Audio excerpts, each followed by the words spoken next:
अखिलेश यादव ने ये बोल दिया है कि सितंबर में चुनाव करा लीजिए, हम तैयार हैं। शायद ये चंदा चोरी का मसला नहीं होता तो अखिलेश ये नहीं कहते। खतरे को आंक चुकी है आम आदमी पार्टी। अच्छा, ने ध्यान दिया हो, अरविंद केजरीवाल ने खुद को अभी अपनी पार्टी को सच्ची सनातनी पार्टी डिक्लेयर कर दिया। मुझे नहीं लगता कि समाजवादी पार्टी बहुत ज्यादा कांग्रेस को सीटें देगी, और बीजेपी भी टकटकी लगाए वेट कर रही है कि देखा जाए कि इनके अंदर किस तरीके का समीकरण बनता है। अगला वोट बैंक क्या है वो समझ के, हिंदू वोट बैंक तो हमारे पास आ गया, अगला क्रिश्चियन और दलित है उनके। मेरे बीजेपी के सांसद से बात हो रही थी और उन्होंने बोला कि सनातन का मुद्दा तो गया। इस बार जो कैबिनेट रिशफल होगा it will be complete overhaul. मतलब आप लोगों ने उम्मीद भी नहीं जताई होगी कि इन नेता को हटा दिया, इनको हटा दिया, ये बदल दिए गए। प्रधानमंत्री नरेंद्र मोदी के चेहरे पे चुनाव लड़ा जाएगा, वो सबसे आगे। पीछे जो उन्होंने यंग ब्रिगेड इकट्ठा करी है उसमें बिट्टू हैं, राघव चड्ढा है, संदीप पाठक हैं, मतलब जो उधर से आए हैं। पिछला एक हफ्ता आम आदमी पार्टी के लिए बहुत मुश्किल भरा था, लेकिन 2-3 दिनों में कुछ कुछ पॉजिटिव चीजें हुई। एक और चीज ध्यान आता, तभी मान साहब विपासना निकल गए जैसे लिस्ट वहां पर जो अभी बीजेपी के लिए मुझे लगता है चैलेंज कि अभी तक वो भारतीय जनता पार्टी है, जब वो भारतीय जनता पार्टी बनेगी जिस दिन लोग। बांकीपुर में जो इलेक्शन होने वाला है वो बहुत इंटरेस्टिंग हो गया है, क्योंकि प्रशांत किशोर शायद वहां से चुनाव लड़े। कि हमारे ऊपर 40 ऐसे हैं जो भयंकर भ्रष्ट हैं और उनको कार्रवाई का डर है, इसलिए वो इस खेमे में आ गए। कार्रवाई से ज्यादा एक और चीज का डर है, अंडों का। ऋतव्रत जी से ये पूछा था क्योंकि उनको मुझे इंट्रोड्यूस किया गया, हम लोग उनका टीटी करते थे कि आपने पहले क्यों नहीं किया, तो मैं पहले करता तो मुझे मार दिया जाता। Reporters of air. चले जो अलग कपड़ा पहन के आया है आज, वही आज चाय निकालेगा। सदन में सर्वसम्मति से ये पास किया गया रेजोल्यूशन। चलिए आज second motion, find the odd one question आते हैं ना रीजनिंग में, फाइंड द ऑड वन। देखिए आज जो देखेगा सीधा पीयूष पे टिक मारेगा। आज आप लोग जो है वो कर रहे हैं, मेरी क्लास ले रहे हैं, तो मैं आज एसपीजी कमांडो बन के आऊँ। काली घड़ी, काला जूता, काला शर्ट, सॉरी बाल काला चश्मा भी पहनोगे। पर आज स्मार्ट अनमोल लग रहा है, उसका नया हेयर स्टाइल है। ठीक है, डाल दो डाल दो पीयूष, डाल दो, ऐसे मत करो। तुम वैसे भी कौन कॉल में जोड़े नहीं थी जो इन दोनों ने सुबह किया था कपड़ा डिसाइड करने के लिए। सब गुलाबो बन के आया। और मैं गुलाबो। ये आपने स्पेशल मेंशन करके अपनी तरफ अटेंशन खींचा है। चमचम, आजकल चमचम का दौर चल रहा है, अलीगढ़ की चमचम। वो अब रुकेगी नहीं, वो आएगी इनके घर हर हफ्ते। नहीं, लेकिन ये मतलब क्या, घर में अलीगढ़ से हमारे लिए घर में वो जो आईना कम पड़ जाता है पीयूष, उसके बाद साड़ी में लगाते हैं क्या देखने के लिए? तोड़ के। आप लोग मत सुनिए, कोई ये ऐसे हंस रहे हैं, मजाक उड़ा रहे हैं। चले, अच्छा लग रहा हम शुरू करते हैं हमारी चकल्लस के बियॉन्ड की बात। है। शीशा आईना देख लो। आप दिखाती रहना इसको बीच बीच में। हाँ, इसको दिखाऊंगी आईना। नमस्कार, सत श्री अकाल, आदाब, स्वागत स्वागत, स्वागत, स्वागत। स्वागत है आपका। आप लोग देख रहे हैं आज तक रिपोर्टर्स ऑफ एयर, आज तक रेडियो पॉडकास्ट पर। हम लोग अपनी चकल्लस कर चुके हैं, थोड़ी बहुत कुछ बची है, और इस बार हम काफ़ी सीरियस टॉपिक पर भी डिस्कशन करने वाले हैं। हम आपको बताएंगे कि एक तरफ अगर भारतीय जनता पार्टी अपना ऑर्गेनाइजेशन चेंज करने जा रही है तो कांग्रेस पार्टी भी पीछे नहीं है। बहुत सारी चिट्ठियां आ चुकी हैं और बहुत सारी चिट्ठियां आने वाली हैं। आम आदमी पार्टी से भी बातचीत करेंगे, वो बताएंगे हमें कि अंदर की जो बातचीत चल रही है आम आदमी पार्टी की वो क्या है। और स्पेशली पंजाब की इनसाइट के लिए हम अनमोल बाली को लेके आए हैं, क्योंकि अनमोल जी सिर्फ पंजाबी बहुत अच्छी बोलते नहीं है, वो समझते भी हैं पंजाब को। मौसमी आपको बताएंगी कि आखिरकार कांग्रेस की रणनीति क्या है, राहुल गांधी क्या सोच रहे हैं, मानसून सत्र आने वाला है तो कांग्रेस पार्टी अपनी तैयारी कर रही है। मैं और पीयूष हाईलाइट करेंगे कि किस तरीके से भारतीय जनता पार्टी बड़े बदलाव की तरफ कूच कर चुकी है। कहीं ना कहीं पार्टी के अंदर चेंजेस होंगे, ऑर्गेनाइजेशन के अंदर भी चेंजेस होंगे, और जो चुनाव आने वाले हैं हम उनकी बातचीत भी करेंगे, आपको अंदर की रणनीति बताएंगे। सबसे पहले हम शुरू करते हैं कि आखिरकार organisational changes Bharatiya Janata party में क्या होने वाले हैं। ये बताओ पीयूष, एक बड़ा सवाल जो सब पूछ रहे हैं, और तुम अंदर खाने की खबरें भी फ्लैश पे फ्लैश भेजे जा रहे हो, क्या है रियलिटी, कब होगा ये ऑर्गेनाइजेशनल? देखिए, हम बात कर रहे हैं, हमारी बातचीत के दौरान भी ये हो सकता है, कभी भी हो सकता है, क्योंकि ये होना ही है। नितिन नवीन की टीम अब तक अनाउंस नहीं हुई है। पिछले काफ़ी लंबे समय से 2014 के टाइम से कुछ ऐसे मंत्री हैं जो संगठन के अंदर हैं, वो अभी भी बरकरार हैं। पिछले काफ़ी लंबे समय से वो एक्टिव रहे हैं, कई चुनावों के प्रभारी रहे हैं। तो अब जिस तरह से आपने देखा कि नई टीम, नया अध्यक्ष, युवा अध्यक्ष आए हैं और ये अब उम्मीद लगाई जा रही है कि युवा अध्यक्ष की एक युवा टीम होगी, तो उसको लेकर पिछले काफ़ी दिनों में चर्चाएं भी हुई हैं। कल लगभग 3 घंटे से ज़्यादा एक चर्चा हुई गृह मंत्री के आवास पर, जिसमें नितिन नबीन, BL संतोष, ये सब के सब लोग मौजूद थे। तो कभी भी हम बात कर रहे हैं, इसी बीच में ये अनाउंसमेंट हो सकता है। और इस वक्त जब हम बात कर रहे हैं तो जिन नेताओं को उम्मीदें हैं, होता क्या है कि ज़्यादातर नेता लोग अपने सहयोगियों को, पीए जो होते हैं उनको फ़ोन थमा देते हैं। अब सबके सब अपने फ़ोन अपनी जेब में रखे हुए हैं कि जैसी फ़ोन बजे उठा, हाँ जी हेलो मैं हूँ। हाँ, सब के सब आप लगाए हुए हैं और किसी का फ़ोन वाइब्रेट या साइलेंट मोड पर नहीं है, सबका रिंगिंग मोड पे कि रिंग घंटी की पहली घंटी बजे और हम फ़ोन उठाएं और हम आ जाएं। क्योंकि ना सिर्फ ऑर्गेनाइजेशन चेंज होना है बल्कि कैबिनेट रिशफल भी होना है, उसकी भी काफ़ी चर्चाएं चल रही हैं। और जो मैंने सुना है इस बार जो कैबिनेट रिशफल होगा that will be complete overhaul. मतलब आप लोगों ने उम्मीद भी नहीं जताई होगी कि इन नेता को हटा दिया, इनको हटा दिया, ये बदल दिए गए, या ये चेहरे आ गए, ये नया आ गया। मतलब ऐसे ऐसे नए नए चेहरे आएंगे क्योंकि अब समय की मांग भी है। अब आप ये सोचिए कि काफ़ी भारी संख्या में युवा और महिला वोटर्स निकल के सामने आए हैं, उनकी अपनी उम्मीदें हैं, जेनजी की अपनी सोच है, युवा की अपनी सोच है। तो उसको ध्यान में रखते हुए ना सिर्फ संगठन में बदलाव बीजेपी करने जा रही है, बल्कि इसी के साथ साथ कैबिनेट रिशफल में भी आप नए चेहरे देखेंगे। उसको लेकर पिछले कुछ दिनों में मंथन भी हुआ है। हमको वो भी याद है जब एनडीए की मीटिंग हुई थी, अभी एक बड़ी मीटिंग हुई थी जिसमें पीएम नरेंद्र मोदी को सराहाया भी गया था। सबसे भारत मंडपम में हुई थी ये बैठक, जिसमें सबसे लंबे कार्यकाल के प्रधानमंत्री बने। तो इन सब चीज़, और प्रधानमंत्री ने कुछ दिनों पहले सभी सचिवों से, सभी मंत्रालयों के सचिवों से बैठक भी की है। तो रिपोर्ट सबकी ली जा रही है, सब ने अपनी प्रेजेंटेशंस दी हैं। अब देखना ही होगा कि संगठन में बदलाव कब होता है और फिर कैबिनेट रिशफल कब होता है। मतलब घूम फिर के ऐश्वर्या ने जलेबी बना दी, घूम फिर के वहीं पे आ गया। देखना होगा कब बदलाव होता है। आपको क्या पता है ऐश्वर्या? मुझे ऐसा लगता है मोस्टली 17 डिपार्टमेंट्स, क्योंकि जब ये चीजें होती ना, तो अगर आपको कोई कॉफी पे बुलाता है या लंच पे बुलाता है, तो आप समझ जाओ कि कुछ बड़ा या तो देंगे या थोड़ा बहुत कुछ आपसे लेंगे।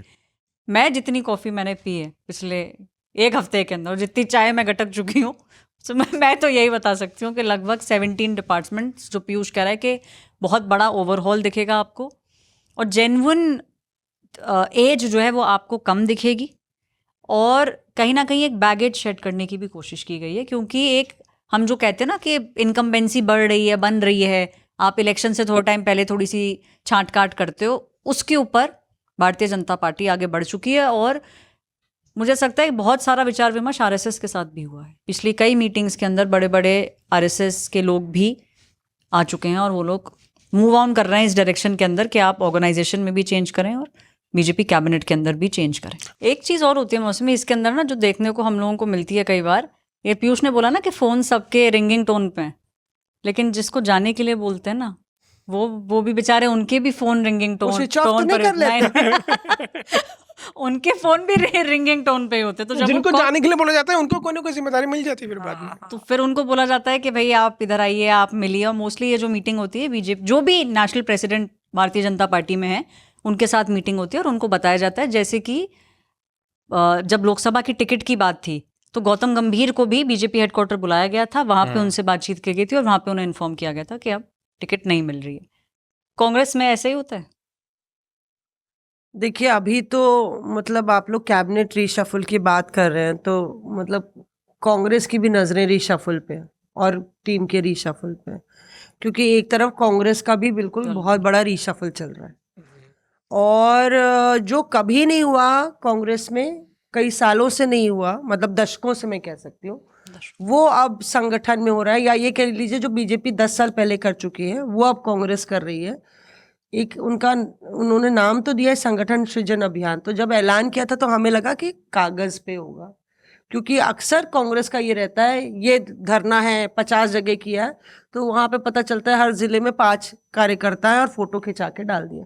लेकिन ये जो SSA है, ये कांग्रेस को कहीं ना कहीं जो 2024 में क्राइसिस थी कि कोई आवाज़ ही नहीं थी, शक्ति ऐप में बूथ लेवल वर्कर्स अपॉइंट किए गए लेकिन पता चला वो है ही नहीं, और ऑनलाइन सारा अभियान था, उसको बदलने के लिए 2029 की तैयारी में कांग्रेस ने पूरे सारे स्टेट्स में ये एक कनेक्ट पोर्टल तैयार किया है, और हर एक लेवल पे जैसे कि अपॉइंटमेंट्स जो हो रहे हैं वो बड़ी ही सिस्टमैटिकली वार्ड लेवल पे, ग्राम लेवल पे, उसके बाद ब्लॉक, डिस्ट्रिक्ट लेवल पे लगातार ऑब्जर्वर्स सेट करे गए हर राज्य के, मतलब अलग से जो यूनिट है स्टेट यूनिट, उसके अलावा वो एआईसीसी के ऑब्जर्वर्स वहाँ जा रहे हैं। और पहली बार जैसे आपके पन्ना प्रमुख होते हैं बीजेपी के होते हैं, बूथ जैसे लेवल पन्ना लीडर। प्रमुख और सब, उसी तरीके से एक इनके पास डेटाबेस तैयार कर रहे हैं ये लोग,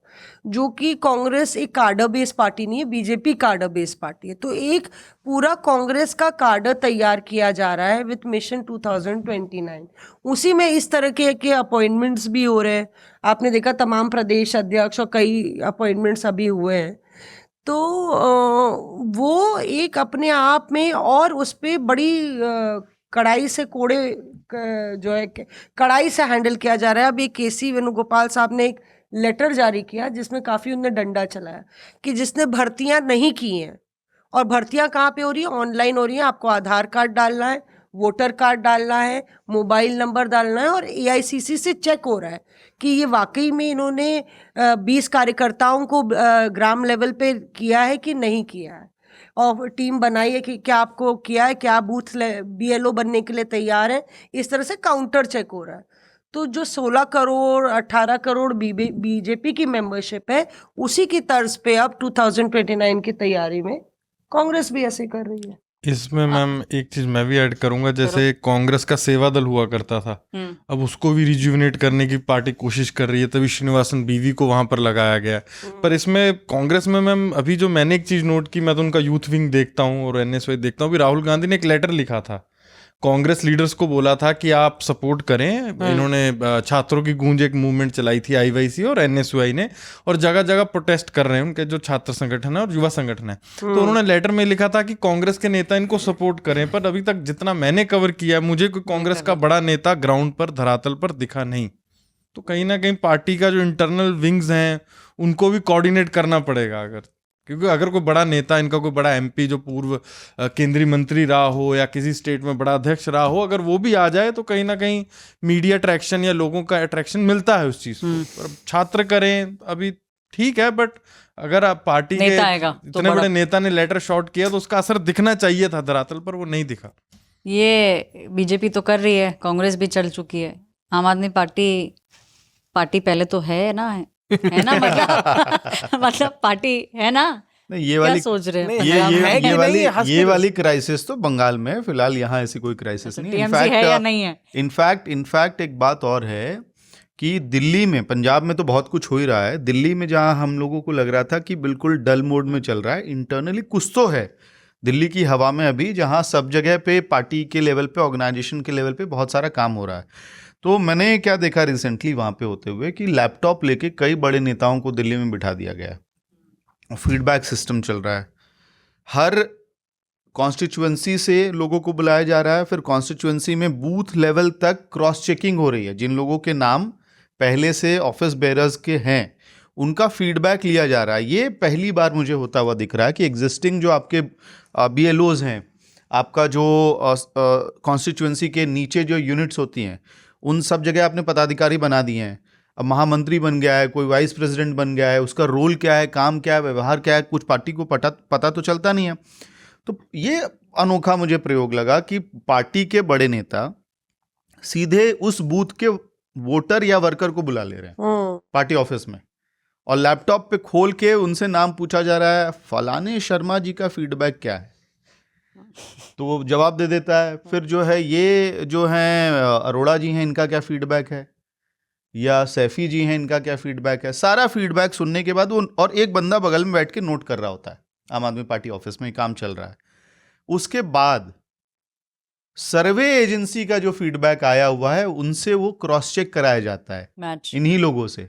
लेकिन सर्वे में तो बड़ा पॉपुलर आ रहे हैं ये, वहां कई लोगों की पोल खुल गई है कि नहीं सर वो तो आए होंगे, उन्हीं से मिलके निकल गए होंगे, फलाने मोहल्ले का होगा। एक तो पर्टिकुलर इंस्टेंस बता रहा हूँ, उसमें उन्होंने बोल दिया सामने वाले आदमी ने कि हो सकता है ये टीम आपकी फलाने मोहल्ले में गई होगी, वो वहीं रहते हैं, वहीं पे उनके 50-60 आदमी हैं, उसी के दम पे पूरा सर्वे मैनेज हो गया होगा।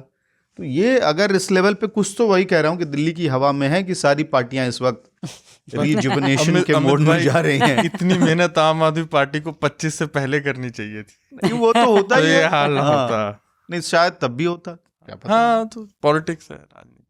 वो बीजेपी कांग्रेस सब जो है अलग अलग जो अपना निशाना है वो तय कर रही है। पंजाब भी एक बहुत बड़ा चीज़ है जो बीजेपी भी देख रही है, कांग्रेस भी देख रही है। इतने सारे जो लेटर्स शूट हो रहे हैं मौसमी, पंजाब को लेके क्या रीडिंग है कांग्रेस पार्टी की इस समय?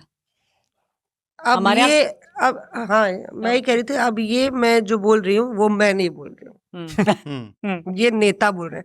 और मुझे पंजाबी अच्छी आती होती तो बहुत अच्छी तरह मैं सुना I'll सकती help थी। you। कुछ बोलो, I'll- पंजाब तो गया, पंजाब तक गया, पंजाब तक गया। दूर का लड्डू ज्यादा बड़ा लगता है। दूर पिया लड्डू ज्यादा बड़ा लगता। ये सारे प्रेशर ग्रुप हर बार एक्टिव हो जाते हैं। ਇਹ ਪ੍ਰੈਸ਼ਰ ਗਰੁੱਪ ਹਮੇਸ਼ਾ ਐਕਟਿਵ ਹੁੰਦੇ ਰਹਿੰਦੇ ਨੇ। 4 साल फेसबुक पर कोई विद्रोह नहीं। 4 ਸਾਲ ਫੇਸਬੁੱਕ ਤੇ ਕੋਈ ਵਿਦਰੋਹ ਨਹੀਂ, ਕੋਈ ਗੱਲਬਾਤ ਨਹੀਂ।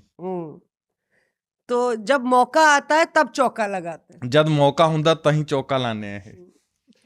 तो ये जो मैं नहीं कह रही, और जो बहुत बढ़िया, शुक्रिया। Thank you, thank you। Punjabi में मुझे राहुल गांधी और प्रियंका गांधी की साउथ वाली वीडियोस याद आ गई। मुझे भी यही याद आ रहा है। ट्रांसलेटर साथ खड़ा रहता था वैसा ही। पंजाब में अनमोल को भेजा जा सकता है। और उसमें राहुल गांधी कुछ बार बोल रहे हैं, ट्रांसलेटर कुछ बार बोलते हैं, तो Rahul Gandhi no brother I am not saying this. एक पंजाब के नेता को फोन किया तो बोलता है इतने नाराज थे पंजाब के नेता। तो आपको समझ कैसे आया? वो जो बोला था वो बोल नहीं सकते। भावनाओं में मतलब वो समझ गए। भावनाओं में भाव समझिए। तो मुझे लगा कि आपने फोन किया और उन्होंने कह दिया मौसम। तो दरअसल क्या है ना कि पंजाब की जो लिस्ट आई है ऐश्वर्या, इसमें जितने पंजाब के नेताओं जितने चेहरे हैं सबका नाम आ गया। कोई फैक्शन नहीं छोड़ा, कोई फैक्शन। मतलब एक दूल्हा घोड़ी चढ़ेगा नहीं, सारे घोड़ी चढ़ेंगे, किसी को छोड़ा नहीं। और कोई नेता कह रहा था ये भी कोई लिस्ट है, उन्हीं ने बोला कि पंजाब तक गया। तो दूसरे नेता सामने बोला वो बोले हम जीतेंगे पंजाब। वो बहुत खुश थे कि उनका नाम भी था, सबका नाम था। तो बोलते हैं अरे ये वही कह रहा है जिसको दूसरे का लड्डू ज्यादा बड़ा लग रहा है, वही बोल रहा है पंजाब तक गया, पंजाब तक गया। पंजाब तक गया तो हकीकत यह है कि 2-4 बड़े नेता नाराज हैं, और खासतौर से चरणजीत सिंह चन्नी चाह रहे थे कि वो पार्टी के अध्यक्ष बने।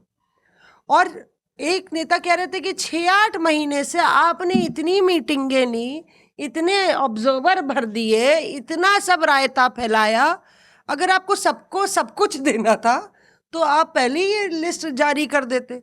क्योंकि राजा वॉरिंग जो प्रदेश अध्यक्ष है उनको बदला नहीं गया, और ये कहा गया था कि राजा वॉरिंग बहुत कुछ, हालांकि वो जमीन पर नजर आए, यूथ कांग्रेस की टुकड़ी से आए हैं, अध्यक्ष रहे तो वो थे, पर उनके खिलाफ जो है माहौल एक बना कि भाई राजा वॉरिंग नहीं, दूसरा चाहिए, सेटअप नहीं मैनेज कर पा रहे। तो फिर पूरी ये प्रक्रिया हुई, राहुल गांधी खुद लोगों से मिले। उसके बाद चरणजीत सिंह चन्नी काफ़ी पुश कर रहे थे कि उनको अध्यक्ष बना दिया जाए, लेकिन उनको कैंपेन कमेटी का चेयरमैन बना दिया गया। एक नेता को हमने फ़ोन किया, हमने कहा सर बधाई हो, आपको किसी फलाने कमेटी का चेयरपर्सन बना दिया क्या? कहते अरे मौसमी जी, अगर आपको कमेटी का नाम ही नहीं याद है तो आप खुद ही समझ लीजिए कि क्या हाल है कमेटियों का। तो बेसिकली ये है कि धड़े बटे हुए हैं। एक चरणजीत सिंह चन्नी कैंप है, एक इधर वॉरिंग कैंप है, एक अमर सिंह अपनी धुरी में चल रहा है कि जो पार्टी कहे वही सही है। रंधावा साहब डिप्टी चीफ मिनिस्टर रह चुके हैं, जनरल सेक्रेटरी इंचार्ज हैं, पर वो उम्मीद कर रहे थे उनको मिल जाए। फिर परगट सिंह और बाकी सब नेता हैं। तो बहुत आपस में लड़ाई चल रही है, ये एक बड़ा चैलेंज होगा। और मैंने सुना है कि बघेल, जो भूपेश बघेल है, उनका रोल यहाँ पे इम्पोर्टेंट हो जाता है, क्योंकि वो जो है वो कहा जा रहा है कि वो भुगत चुके हैं जो पंजाब भुगत सकता है इन टर्म्स ऑफ पॉलिटिक्स, कि बीजेपी किस तरीके से पानी पिला सकती है। और छत्तीसगढ़ में वो बार बार जाके पंजाब में बताते हैं 200 रेड हुई हैं मेरे ऊपर, भूपेश बघेल इंचार्ज है पंजाब के, 200 रेड, और वो बकायदा प्रेजेंटेशंस कर रहे थे BLOs और डिस्ट्रिक्ट में कि किस तरीके से वोट कटेंगे या नाम कटेंगे। तो उनका ये कहना है एक नेता का कि बघेल सही है। अभी बीच में 2-3 हफ्ते ठंडे पड़ गए थे क्योंकि चन्नी काफ़ी बवाल काटे हुए थे और कुछ काम नहीं हो रहा था पंजाब में, लेकिन हमें पता चला है कि बघेल वापस आ रहे हैं छत्तीसगढ़ से, पूरब से पश्चिम आ रहे हैं और उसके बाद एक बड़ा वॉर फुटिंग पे तैयारी होगी। सबसे बड़ी चुनौती है कि जो आपस में लड़ रहे हैं उनको कैसे साथ रखें। हमारे बीच में तो तुम तो इतना मुस्कुरा रहे हो, आएंगे तुम पर, मुझे जो मेरे पास जो है हाँ। इनको लेके मैं सुन रहा था जब बात, मुझे बड़ा 2 नेताओं की बात मुझे ध्यान आ रही थी। ऐसे भी होगा कि तुम मेरी बात ना सुनो। नहीं, विद ड्यू परमिशन जो है इस बात को मैं बता रहा हूँ। बोलिए। एक नेता ने बोला था कि आम आदमी पार्टी या भगवंत मान पंजाब के मुख्यमंत्री तभी बन सकते हैं, इसी हाल में बन सकते हैं जब कांग्रेस का उसमें 100% कंट्रीब्यूशन होगा। कैसे? हाँ। तो इनफाइटिंग इतनी बढ़ जाए कि आखिरी में जनता कहे कि अरे भाई इन लोग को अपना घर संभाल तो नहीं रहा, ये राज्य क्या संभालेंगे, तो राज्य आम आदमी पार्टी को मिल जाए। और वही राजा वड़िंग और चन्नी वाला, जब चन्नी को प्रेसिडेंट बनाने की बात हुई थी तो वो बड़ा नाजुक पल था आम आदमी पार्टी की पंजाब यूनिट के लिए, क्योंकि तब बड़ा इंटरेस्टिंग, अनमोल समझेगा इस कॉम्बिनेशन को कि उससे होता क्या, एक जट सिख की डोमिनेंस पंजाब की राजनीति में है, जट सिख मुख्यमंत्री है और आप उसके सामने जो है एक दलित चेहरे को ला देते, तो अचानक से डायनेमिक्स बदल जाता। आप इंटरनल मैसेजिंग तो कर सकते थे चन्नी को अध्यक्ष बना के कि भैया दलित मैसेजिंग चलेगी 30% वोटिंग को, और बाद में अंदर अंदर कहो कि कंट्रोल तो अभी भी जट सिख के हाथ में है, राजा वड़िंग हो या बाकी लोग हैं उनके मैसेजिंग से। लेकिन वो पल अब जो है बहुत राहत की सांस उन्होंने ली होगी। पिछला 1 हफ्ता आम आदमी पार्टी के लिए बहुत मुश्किल भरा था, लेकिन 2-3 दिनों में कुछ पॉजिटिव चीजें हुई। एक और चीज ध्यान आता, तभी मान साहब विपासना निकल गए, जैसे लिस्ट आई उन्होंने बोला मेरी बंगलौर भी फ्लैग कराओ, मैं चला बंगलौर, पंजाबी एक्शन बंगलौर। भाई ये बंगलौर वाला किस्सा सुनना पड़ेगा, वरना पहले खत्म करो। एक और उसमें ये है, लेकिन ये भी बात कही जा रही थी कि मैं कहीं बैठा था, वहाँ चर्चा हो रही थी, हम लोग खूब चर्चा कर रहे थे, तो हमने ऐसे पिन करने के लिए कह दिया जो करते हैं हम लोग खबर निकालने के लिए, कि अभी भी आप लोग को उम्मीद है पूरा इलेक्टोरल प्रोसेस से। उन्होंने कहा नहीं बिल्कुल उम्मीद है, ये सारी ये बातें जो हम लोग नहीं मानते हैं उम्मीद है। फिर कहते कहते बहुत दिल की बात कह गए, क्या बीजेपी चाहेगी कि राहुल गांधी ज़्यादा बड़ा उनके लिए चैलेंज बन जाए? अगर केरल जीत गए हैं, तमिलनाडु में उनकी सरकार है और तेलंगाना में उनकी सरकार है, पंजाब भी जीत जाएंगे तो फिर ज़्यादा बड़ा चेहरा हो जाएंगे ना। तो बीजेपी मुझे नहीं लगता है कि चाहेगी कि कांग्रेस पंजाब जीत जाए। तो इनकी भी उम्मीद इसी बात पे अटकी हुई है कि बीजेपी क्या चाहेगी या नहीं चाहेगी उससे। पर बीजेपी के लिए भी पहले वो पंजाब, बंगलौर टिकट जो बुक हुई, वो तो विपासना के लिए 5 दिन के लिए गए हैं, वो केजरीवाल भी जाते रहते हैं, मान साहब भी जाते रहते हैं। अच्छा, एक मान ही साहब तरह से शायद इसीलिए जा रहे हैं हाँ, क्योंकि relax, केजरीवाल हाँ, जी जाते रहते हैं, तो उन्होंने रेकमेंड किया होगा कि जाओ थोड़ा तुम भी हो रिलैक्स क्या करो, इलेक्शन आने वाले। बट रिलैक्स करो, इलेक्शन आने वाले कि इलेक्शन के बाद रिलैक्स करना है? नहीं, पॉलिटिक्स में रिलैक्स और काम चलता रहता है। तो दादा इसमें यह है कि जैसे आपने बोला बीजेपी का, पर बीजेपी के लिए भी मैम बहुत बड़ा चैलेंज है पंजाब। एक तो बहुत उनके लिए नई स्टेट है, इतने साल वो अकाली दल के साथ गठजोड़ में रहे, मैक्सिमम 19, 20, 11 उनका रिकॉर्ड रहा, मतलब पंजाब में दे वर ऑलवेज अलाइज पार्टनर। एक टाइम तो उनके समर्थन पर भी सरकार बनी पंजाब में 7 वाली, फिर उसके बाद देखा गया कि चुनाव हुए, उसके बाद थोड़ा उनका कम हो गया, अकाली दल के नंबर ज्यादा हो गए।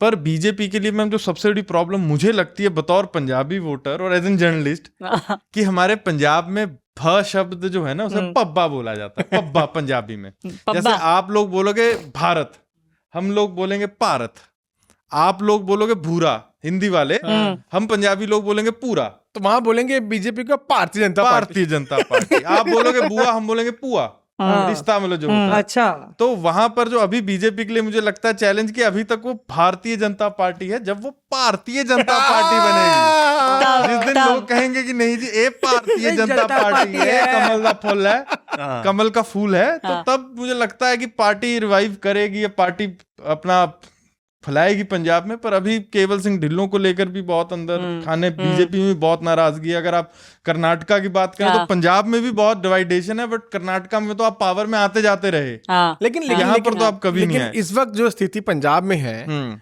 और ये शायद अग्री करें आप चारों या ना करें, बिल्कुल सेम सिचुएशन इतने ही समय पहले बंगाल में इलेक्शन जब होने वाले थे, लोगों को लग रहा था कि पश्चिम बंगाल में बीजेपी के आने का तो कोई चांस ही नहीं है, वहां पे ममता बनर्जी और वही रहेंगी। आया कौन? बीजेपी।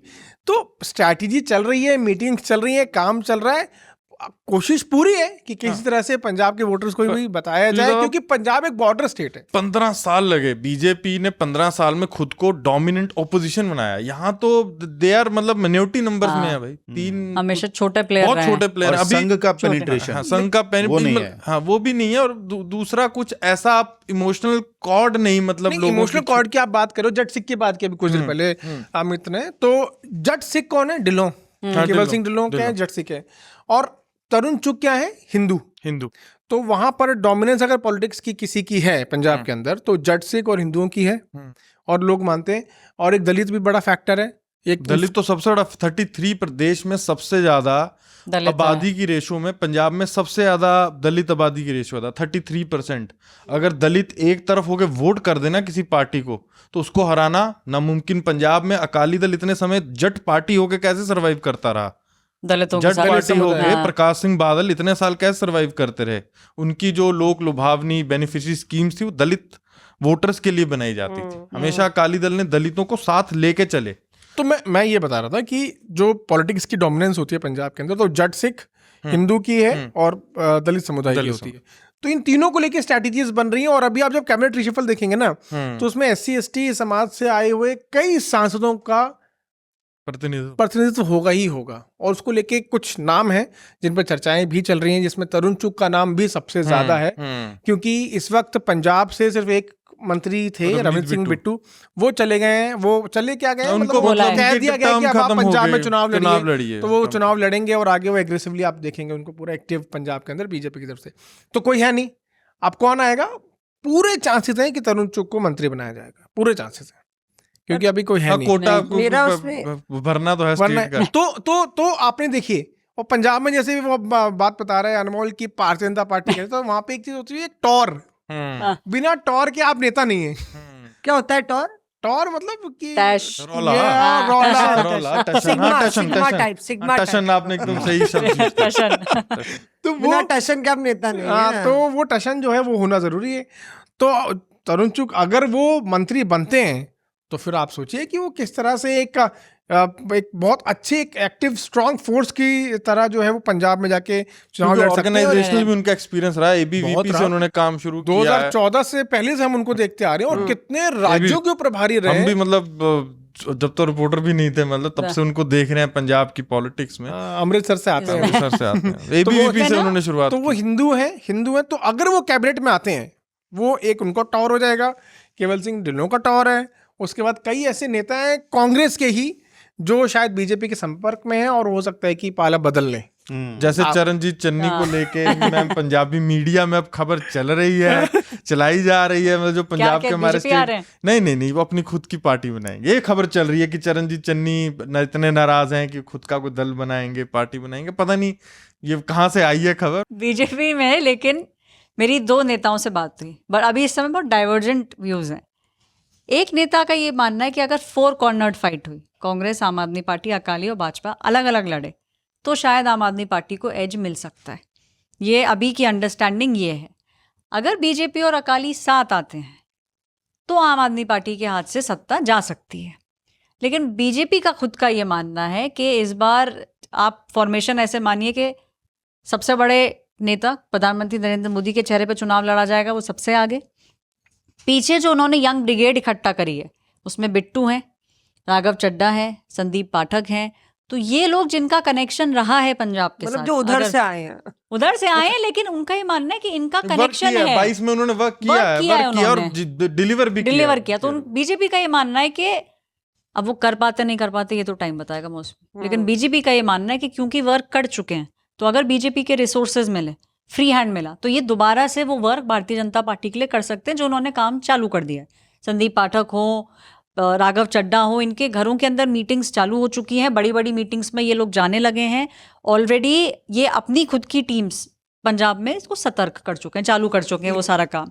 तो इनका ये मानना है बीजेपी का कि इस बार इम्पॉसिबल नहीं होगा 117 पे खुद लड़ना, क्योंकि बड़े नेता कई जगह बहुत वोकली भी बोल चुके हैं ये बात कि हम खुद से लड़ेंगे। असल में लेकिन देखिए इसमें सबसे बड़ी बात यह है, बीजेपी ये फैसला कर चुकी है कि वो सिंगल चुनाव लड़ने वाली, अपने दम पर चुनाव लड़ने वाले। पंजाब के अंदर 117 के 117 सीटों पर बीजेपी चुनाव लड़ेगी। हमेशा बोल चुके हैं, जैसा अभी ऐश्वर्या ने बताया कि पीएम नरेंद्र मोदी एक चेहरा रहेंगे, लेकिन इसके पीछे जो सबसे बड़ी गाइडिंग फोर्स होने वाली है वो है गृह मंत्री अमित शाह। आपको याद होगा जो मैं बता भी रहा था कि हम लोगों ने कभी उम्मीद नहीं की थी, और इतना ही जितना समय पंजाब चुनाव को है उतना ही समय में बंगाल चुनाव को था, और ये नहीं लग रहा था कि बीजेपी आ जाएगी, लेकिन वहां पे बीजेपी आ गई और अभी से ही तैयारियां शुरू हो गई है। और गृह मंत्री अमित शाह फिर से पंजाब में वैसे ही डेरा डालने वाले हैं जैसा उन्होंने बंगाल में। वो डेज जैसे है ना, वो डेज जैसे उन्होंने 60 डेज बोला था, तो किसी ने कई बातों में किसी नेता से मेरी बात हो रही थी, तो मैंने कहा ये 60 डेज वाकई में था, तो वाकई में वो उतने डेज ही था। 60 डेज मतलब 60 डेज। तो वैसा आप पंजाब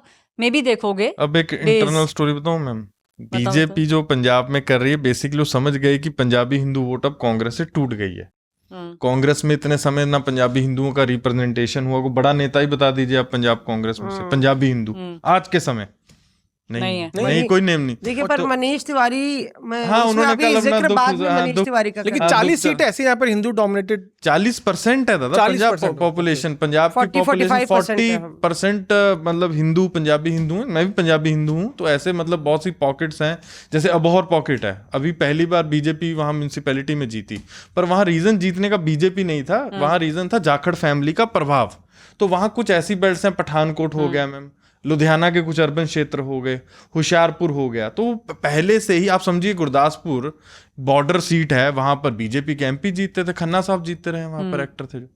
तो ऐसे नहीं जीते हैं। हाँ, काफी टाइम 3 बार प्रसाद भाजपा को भी हराया, सनी देओल जीते फिर। हाँ सनी, वो तो चलो उनसे वो होगी, गलती हो गई पार्टी से हो। तो कहीं ना कहीं बीजेपी का आधार उस स्टेट में है।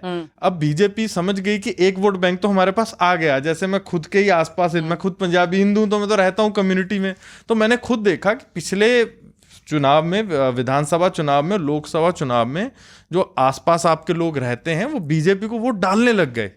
मैंने खुद ये चेंज देखा। मैं फतेहगढ़ साहब सरहंद मेरी कॉन्स्टिट्यूएंसी पड़ती, वहां मैंने चेंज देखा। अब बीजेपी को टैप करना, जो मुझे लगता है उनको अब टैप करना है दलितों और क्रिश्चियनों में। अब मतलब पेनिट्रेशन वो बहुत लोकसभा चुनावों से ही मैं समझ गया था, कि मैं लोकसभा कवर करने बठिंडा गया था, और मैं बीजेपी के जो इलेक्शन बूथ लगे होते हैं, वोटिंग का बूथ्स के बाहर लगे होते हैं जो पार्टीज के, तो वहीं से समझ गया था कि अब अगला वोट बैंक क्या है। वो समझ के हिंदू वोट बैंक तो हमारे पास आ गया, अगला क्रिश्चियन और दलित है उनके हाथ। मतलब बीजेपी के इंटरनल, मैंने किससे बात की पंजाब में, उनका क्रिश्चियन और दलित, इसको टैप इन कई सारे ऐसे दलित हैं ना जो कन्वर्ट भी हो गए हैं। हाँ, बहुत हो गए। सर्वे होगा, बट दे कांट ओपनली नहीं कह सकते कि वो क्रिश्चियनिटी मानते हैं, क्योंकि रीजन ये है कि अगर आप SC कोटा लेते हो गवर्नमेंट जॉब्स के लिए, एडमिशंस के लिए, और अगर आप क्रिश्चियनिटी में जाते हो तो यू आर नॉट एलिजिबल। कहीं ना कहीं वो नंबर्स आपको कागज में कम लगेगा, बट धरातल पर वो बहुत ज्यादा है। ये जो कह रहा है हिंदू वाला, ये खतरे को आंक चुकी है आम आदमी पार्टी। अच्छा, एकदम खतरे को आंक चुकी है, और इसके लिए कोर्स करेक्शन का काम शुरू हो गया है। ये एक और इनसाइड डिटेल अब इस पे दे देता हूं मैं। आपने ध्यान दिया हो, अरविंद केजरीवाल ने खुद को अभी सीता माता को, अपनी पार्टी को सच्ची सनातनी पार्टी डिक्लेयर कर दिया। मतलब भाजपा नहीं है, आम आदमी पार्टी हम हैं सच्ची सनातनी पार्टी। हर बार चुनाव से पहले डिक्लेयर नहीं, मंदिर की घोषणा कर कट्टर ईमानदार थे, अभी जो है सच्ची सनातनी पार्टी है वो। और इसकी वजह है क्योंकि इसके 2-3 कारण है ना। पहला, लेकिन सबसे जो एग्जैक्ट कारण दिखता है, क्योंकि बीजेपी का बड़ा क्लियर कट फोकस हो गया है कि हिंदू वोट बैंक को आप कैप्चर करना चाहते हैं। और वारिस पंजाब दे अमृतपाल के फैक्टर का जैसे ही वो ट्रिगर दबेगा, बटन दबेगा, तो जो बॉर्डरिंग इलाका है उस इलाके में आपको, जिस कम्युनिटी की बात कर रहा था अनमोल, जिससे अनमोल भी आता है, पंजाबी हिंदू, वो शिफ्ट होगा, पोलराइज होकर बीजेपी की तरफ जाएगा। ये खतरा बना रहता है। अरविंद केजरीवाल इसलिए अभी पीछे मंदिर का उद्घाटन करने गए, उसके बाद पूरा सीरीज है पंजाब में जो ये होना है, कई सारे मंदिरों का रेनोवेशन होना है, रिकंस्ट्रक्शन होना है, पिलग्रिमेज वाली जो वहां पे सुविधा है वो भी दी जाएगी, चलाई जा रही है, लोगों हाँ, को लेके वो अकाली दल से कॉपी किया जा रहा है। ये पूरा मॉडल किया जा रहा है। और यही वजह है कि अरविंद केजरीवाल खुद राम मंदिर वाले मुद्दे पे मुखर होके, क्योंकि पहले संजय सिंह इंचार्ज थे उस काम के लिए, अरविंद केजरीवाल ने लीड ले ली है। यही वजह है कि पंजाब को फिक्स करना। और दूसरा एक और बहुत बड़ा उन्होंने स्पिन छोड़ दिया है, जो अगर हम लोग ब्रेक ले रहे हैं तो वो स्पिन जानबूझ के राम मंदिर का बीजेपी में फूट डालने के लिए की गई है। उस पे भी चर्चा करेंगे, हम चर्चा जरूर करेंगे कि कैसे वो मंदिर दिखे थे। मैं उसमें आप मनीष तिवारी की बात कर रही थी। ऐश्वर्या, पंजाब में चलेगा के सरा whatever will be the future is not ours to see। ये मैं नहीं कह रही, एक नेता कह रहे थे। जिस भाषा शैली का आप इस्तेमाल कर रही हैं, मैं वो लैंग्वेज एक्सेंट से समझ गया नेता भी। के सरा whatever will be ये कह रहे हैं मनीष तिवारी। अपने एक्सपोज पर उन्होंने कहा कि है बड़ा अवगुण उसमें जिसे कोई हुनर आवे। तो ये उन्होंने वो पंजाब की लिस्ट में, मैं बोल रही थी ना बहुत नेता नाराज है, तो पंजाब की लिस्ट को लेके उन्होंने ये डाला। उस दिन मनीष जी की एक स्टैंडिंग कमेटी में उनको जाना था, तो हम सर को फोन किए तो बोले I have nothing to comment, if you want to talk on Pakistan I can talk on Pakistan Mausami, but I don't want to say anything on this. तो I said sir I will see you in parliament. तो वो समझ गए कि ये parliament आएगी, but मौसमी I will not say anything, और उन्होंने फोन काट दिया। मतलब मैंने ये जो उनका एक्स का पोस्ट है जो काफी चर्चित है उसको लेके किया, तो मैंने भीतर खाने कहीं और से पता लगाने की कोशिश की ऐश्वर्या कि ये तो पुरानी ठनी है जो अभी तक नहीं बनी है। और उन्होंने एक एंटीडोट की बात की, वो कांग्रेस का कौन सा ऐसा नेता है, इंडिविजुअल्स एंड इंस्टीट्यूशंस, जिसकी एंटीडोट मनीष तिवारी। तो मैंने कहा हुआ क्या? तो दरअसल उन्होंने 100-150 लोग से जो बात की, और एक तरफ अजय माकन है, तो अजय माकन और मनीष तिवारी दोनों ही वरिष्ठ नेता हैं। तो उसमें ये मतलब दोनों वरिष्ठ नेता बहुत ही पुराने कांग्रेसी, पुराने चावल हैं। तो मैं उसमें ना कहते हुए, ये मीटिंग जो राहुल गांधी ने 1-on-1 बुलाई, वो दर्द उससे छलका है। एक तो 1-on-1 मीटिंग, लगातार इंदिरा भवन पे मीटिंग, आप 5 दर्जन नेताओं को बुला लेते हो, उसमें मनीष तिवारी का नाम नहीं आता है, और ये लगातार चल रहा है। पहले उनको मौका लोकसभा में नहीं दिया गया बोलने का, कहा गया कि उनको डेप्यूटी लीडर बनाया जाएगा, या फिर उनको कुछ बनाया जाता उनकी कद काट को देखते हुए, वो सब मौके नहीं मिले। और हर बारी उनका रह के देखिए ना, एक्स पे वो क्रिप्टिक पोस्ट डालते हैं जिसको डिकोड करने में 6 घंटे मुझे लग गए। मैंने लिखा भी उसमें, और उसका कहीं ना कहीं जो शीर्ष टॉप ब्रास है उनके और मनीष तिवारी के बीच में जो बर्फ पिघलनी थी वो पिघल नहीं पा रही। तो कहीं ना कहीं हमें देखने को मिलेगा कि आगे भी क्रिप्टिक पोस्ट जारी रहेंगे, ऐसा लगता है जैसे पंजाब पोस्ट जारी रहेंगे। पर 45 साल का करियर हो गया उनका कांग्रेस में, अगर कोई ये सोच रहा है कि पंजाबी हिंदू या हिंदू चेहरा या कुछ, तो वो सुनील झाकड़ नहीं बनने वाले। मुझे नहीं लगता कि मनीष तिवारी कभी भी कांग्रेस पार्टी छोड़ के जाएंगे, unless things really come to a not end he feels really humiliated और इंसल्टेड। तो वो रहेंगे कांग्रेस पार्टी में, बट आगे कौन रहेगा कौन नहीं रहेगा ये हम बातचीत करेंगे, क्योंकि एक बड़ा मुद्दा जो सबके सामने है, और हम ये तो मंदिर जाके पूरी आरती वारती कर ली अरविंद केजरीवाल, राम मंदिर। तो हम बातचीत करेंगे कि आखिरकार अयोध्या में चल क्या रहा है, आरएसएस क्या सोच रहा है, भारतीय जनता पार्टी क्या सोच रही है, और जो आगामी चुनाव हैं और स्टेट्स के अंदर उनकी भी बातचीत करेंगे। हम आपसे मिलेंगे छोटे से ब्रेक के बाद। कहानियों का बहाना बनाया करता हूं, तुम्हारे किस्से तुम्ही को सुनाया करता हूं। दोस्तों, मेरा नाम है जमशेद कमर सिद्दीकी, और ये है कहानियों का मेरा खास शो स्टोरी बॉक्स, जिसमें मैं आपको सुनाता हूं इंसानी रिश्तों की वो खूबसूरत कहानियां जिसके किरदार आप हैं। तो सुनिए स्टोरी बॉक्स आज तक रेडियो के YouTube पर।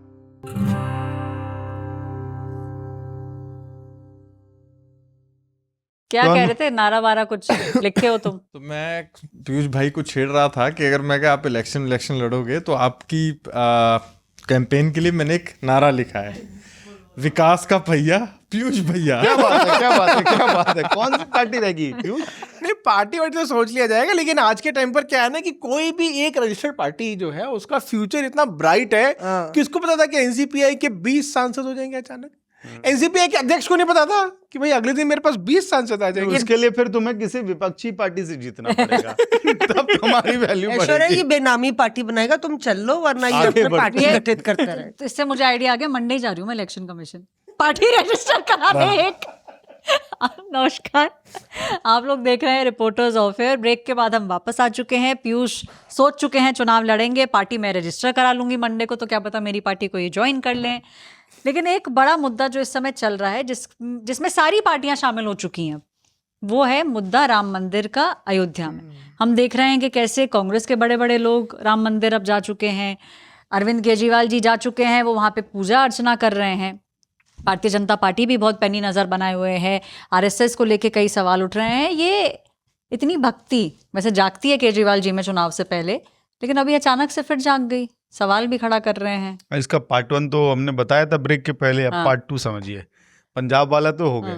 नहीं, फूट की बात आपने कही थी। हाँ, वही पार्ट 2 बता रहा हूँ। उसमें क्या है कि अगर आप ध्यान रखेंगे 24 के चुनाव के बीच में लोकसभा में जब वो बाहर आए थे, तब भी उन्होंने एक पासा फेंका था जिससे यूपी और लखनऊ और दिल्ली की दूरी बढ़े, और सेम वही काम इस वक्त वो दोबारा कर रहे हैं। आपको ध्यान हो, योगी आदित्यनाथ जो उत्तर प्रदेश के मुख्यमंत्री हैं, उन्होंने कहा था एक महाशय दिल्ली से आए हैं। तो आमतौर पे राजनीति में हमने देखा है कि वहाँ बड़ा वॉर ऑफ वर्ड्स यूपी की पॉलिटिक्स में ऐसे ही शुरू होती है, लेकिन इन्होंने उल्टा महाराज जी करके अरविंद केजरीवाल ने सीएम को जवाब दिया, ये कहते हुए कि जो चंदा चोर हैं वो आपकी कुर्सी भी चोरी कर लेंगे।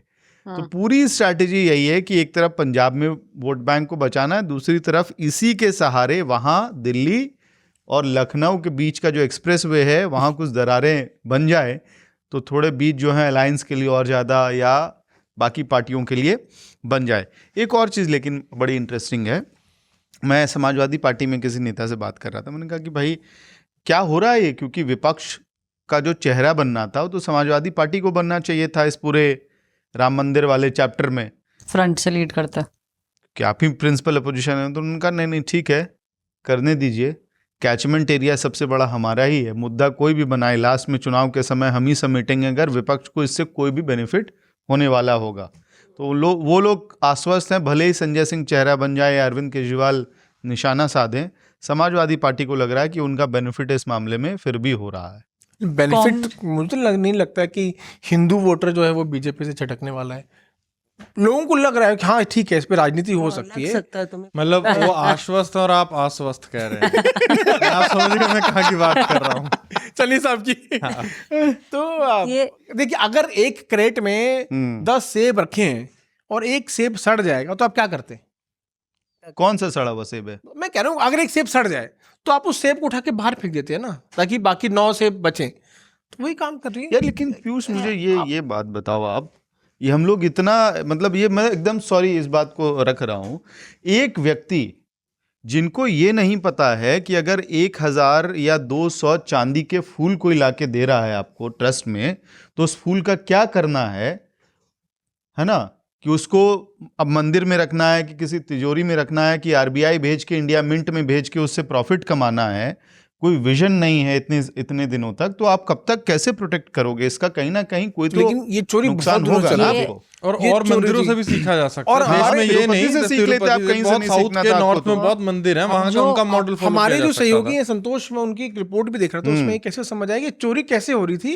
कि अगर चंदा आ रहा है और पेटी के अंदर 50 का नोट है, 100 का नोट है, 500 का नोट है, तो कैसे हो रहा था सिस्टम समझ आया मेरे को कि अगर 500 के नोट हैं और उसको गिना जा रहा है, तो जो एसबीआई में अधिकारी बैठा है वो गिनने वाले का रिश्तेदार है, दोनों रिश्ते में। तो 500 के नोट से अगर आप एक गड्डी बनाते हैं तो कितने की? 50,000 की बनाते हैं या 1 लाख की गड्डी बनेगी। तो क्या करते हैं कि 50,000 की गड्डी बनाने के लिए आपको कितने नोट चाहिए? 100 नोट चाहिए।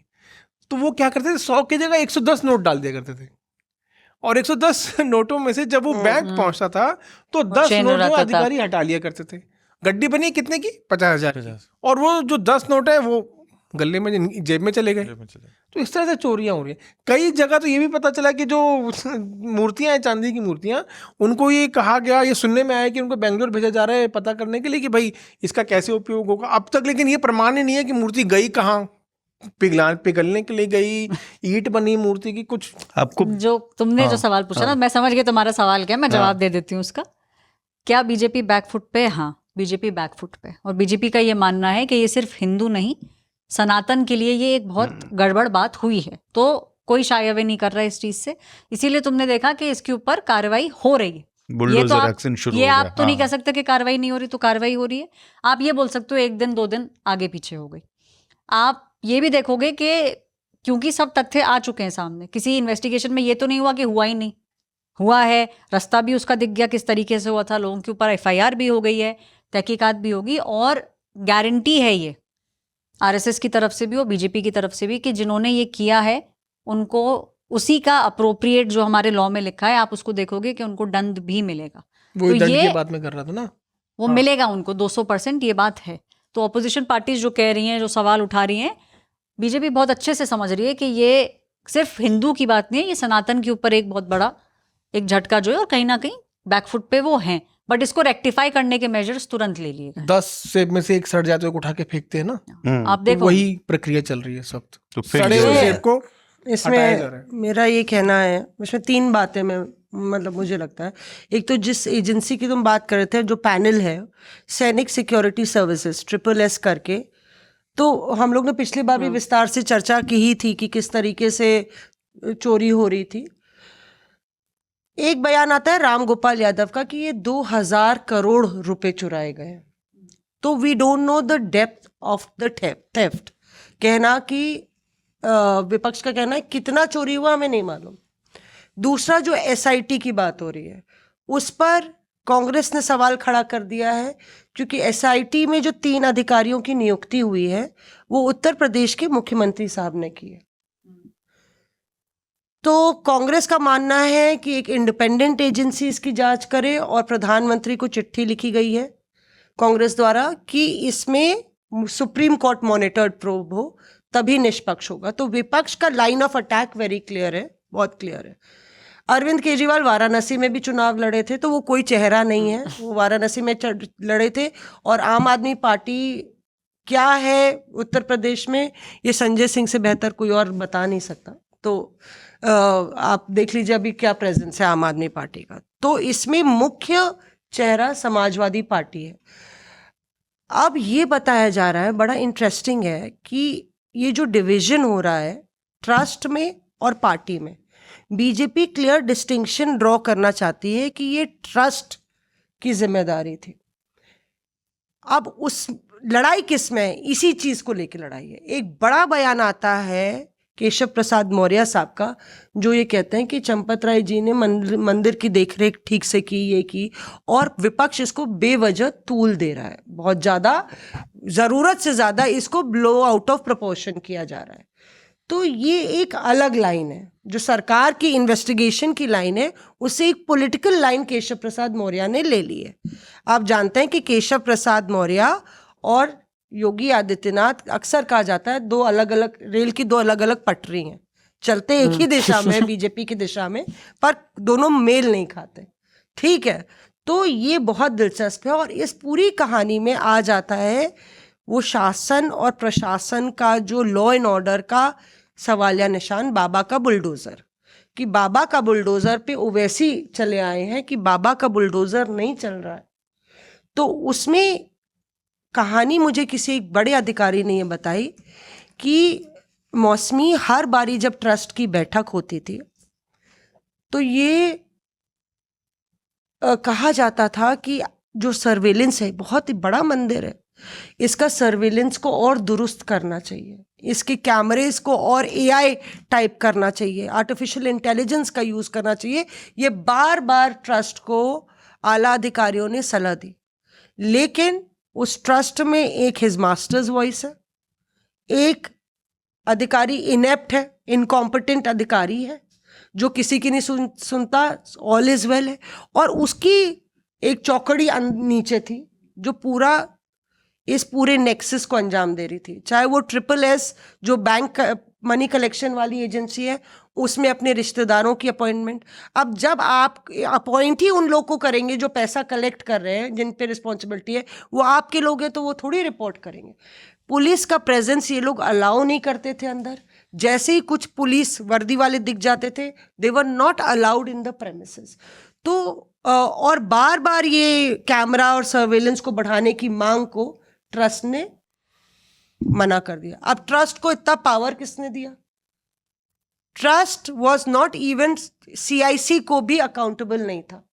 ये पिछले साल जवाब दिया गया था कि ट्रस्ट का चंदा, ये सब, ट्रस्ट एक ऑल पावरफुल बॉडी है, it is not accountable to even the CIC। तो अपने आप में विपक्ष को लगता है ये जो पूरी कहानी है, अब सारा खेल ऐश्वर्या, और इसीलिए अखिलेश का बड़ा बयान आया है, इस कहानी को भुनाने का है। क्या बीजेपी अपना नैरेटिव और वो डिस्टिंक्शन ड्रॉ कर पाएगी? क्या योगी आदित्यनाथ को उत्तर प्रदेश की जनता अलग से देख पाएगी कि ये ट्रस्ट है और बाबा अलग है? बाबा अलग है। अभी तक उन्होंने किया है, लगातार रैलियों में बोला है, पर क्या वो वोट जब डालने जाएगी तो चंदा चोरी किसने की, ये डिस्टिंक्शन क्या जनता ड्रॉ कर पाएगी या बीजेपी के साथ क्लब करेगी? इसकी चुनौती। एक जो चीज़ आपने ट्रस्ट वाली बोली ना, तो जो मैंने 2-3 लोगों को कॉल किया क्योंकि अनएक्सपेक्टेड था ये कि ये हुआ क्या। तो एक चीज़ जो मुझे लगता है आप आने वाले दिनों में देखोगे, शायद कोई एक हेड आपको ट्रस्ट के ऊपर जल्द दिखेगा, या तो CEO होंगे या किसी और डेजिग्नेशन पे होंगे। जो मैंने जो अपनी बातों से समझा वो ये है कि ये इस चीज़ पे मंथन चल रहा है और बहुत जल्दी अगले 10 दिन के अंदर हो सकता है कि CEO आपको ट्रस्ट के ऊपर दिखे। तो बेसिकली ये है कि भाई आपको मॉनिटरिंग इसकी करनी पड़ेगी। तो सरकारी आदमी को मैम बिठाया जाएगा? हाँ, अब ये देखना पड़ेगा कि आप किसी ऑफिसर को बैठाते हैं या कोई फॉर्मर ब्यूरोक्रेट है जो ऑलरेडी किसी कुछ पोजीशंस पे रह चुके हैं वो हैं, या कोई पार्टी अफिलिएटेड हैं जिनको आप वहाँ पे बैठाना चाहेंगे। तो इस चीज़ के ऊपर मंथन अभी चल रहा है। लेकिन जल्दी आप एक बॉडी जो है, एक CEO का डेजिग्नेशन हो या कोई नया डेजिग्नेशन हो, वो आप देखेंगे जो कि आके ट्रस्ट के ऊपर बैठेंगे, जो जिनके अंडर फिर निगरानी होगी ताकि एक अकाउंटेबिलिटी भी बने। मेरे पास ना एक कॉन्ट्रास्ट है, वैसे मैं शॉर्ट में निपटाऊंगा। जो मुझे आधे घंटे के फ़ोन कॉल में एक बड़े जो रिलेटेड व्यक्ति हैं तिरुपति मंदिर से, उनसे समझ में आ गया आधे घंटे में। और इतना बड़ा ट्रस्ट चल रहा था, इतना पूरा देश लगा था इस मंदिर को बनाने के लिए। आपको पता है लगभग 1933 से सिस्टम वहाँ पे बनाया गया है, हुंडी से पराकामनी मतलब होता है नोटों को गिनना, पैसे क्यों गिनना। वहाँ पे एक ट्रांसपेरेंट कांच का रूम रहा है हमेशा से, जो अब पराकामनी कॉम्प्लेक्स में शिफ्ट किया गया है। वो क्यों रखा गया? क्योंकि जब नोटों की गिनती होती है, पैसे की गिनती होती है, तब तो CCTV कैमरे नहीं थे, तो सब लोग देख पाए। अब CCTV कैमरे चप्पे चप्पे पे है। जो लोग गिनने जाते हैं उनकी फ्रिस्किंग होती है हमेशा से, और सिर्फ धोती और शर्ट अलाउड है जिसमें जेब नहीं होगी। तो कोई पैसा लेके बाहर नहीं निकल सकता है वहां से। जो सोना आता है वहां पे, उस सोने को ट्रस्ट TTD कलेक्ट करके RBI को दे देता है, RBI इंडिया मिंट को दे देता है, और उससे जो इंटरेस्ट बनता है वो भी सोने के फॉर्म में आता है। इस लेवल का वहां पे एक कंट्रोल एंड कमांड सेंटर है जिसका CVSO होता है, जो सिक्योरिटी ऑफ विजिलेंस यूनिट है, उसका एक यंग अधिकारी को बनाया जाता है। ये भी क्लॉज रखा गया है वहाँ कि कोई ऐसा ना हो कि 50-55 साल का है तो उसको सेटल होने का एम्बिशन हो, तो वो कंट्रोल। और इसके ऊपर से सरकार की मॉनिटरिंग है। तो इतने दिन में आप अगर इतना बड़ा ट्रस्ट बना रहे थे तो ये सब कुछ चीजें तो शुरू से ही होनी चाहिए थी, वहां पे नहीं थी। लेकिन अब इसको एक ऊपर बैठने वाले जो हैं वो दिखेंगे। लेकिन हाँ, बड़ा सवाल अब यही है मौसमी के 27 के चुनाव पे क्या फर्क पड़ेगा? कांग्रेस, समाजवादी पार्टी क्या लग गए इसको बुनाने में? बेनिफिट होगा, बयानबाजी तो हो ही रही है। मेरे बीजेपी के सांसद से बात हो रही थी और उन्होंने बोला कि सनातन का मुद्दा तो गया, यानी कि उनका ये मतलब था कि जो ध्रुवीकरण की पॉलिटिक्स है और हिंदू हिंदू हिंदू, और जो अनमोल बताएगा कि ऐसी सुगबुगाहट तेज है आला अधिकारियों में पंजाब में, मैं यूपी का नहीं कह रही हूँ, कि चुनाव नवंबर-दिसंबर में होने वाले हैं। इन्होंने पहले भी मेंशन किया था। अगर पंजाब में चुनाव पहले होते हैं तो यूपी में भी साथ में होंगे, जाहिर है। आप भी उसको रिफ्यूट कर चुकी हैं, पर इनके अधिकारियों को बोला गया। आप योगी आदित्यनाथ का पैटर्न देखिए। उत्तर प्रदेश के मुख्यमंत्री आपको लग नहीं रहा चुनाव मोड में? वो रोज रैलियां कर रहे हैं, हर एक विधानसभा में 500 करोड़ की योजना का ऐलान कर रहे हैं, शिलान्यास कर रहे हैं। आप रोज उनका एक नया भाषण देखते हैं रैली में।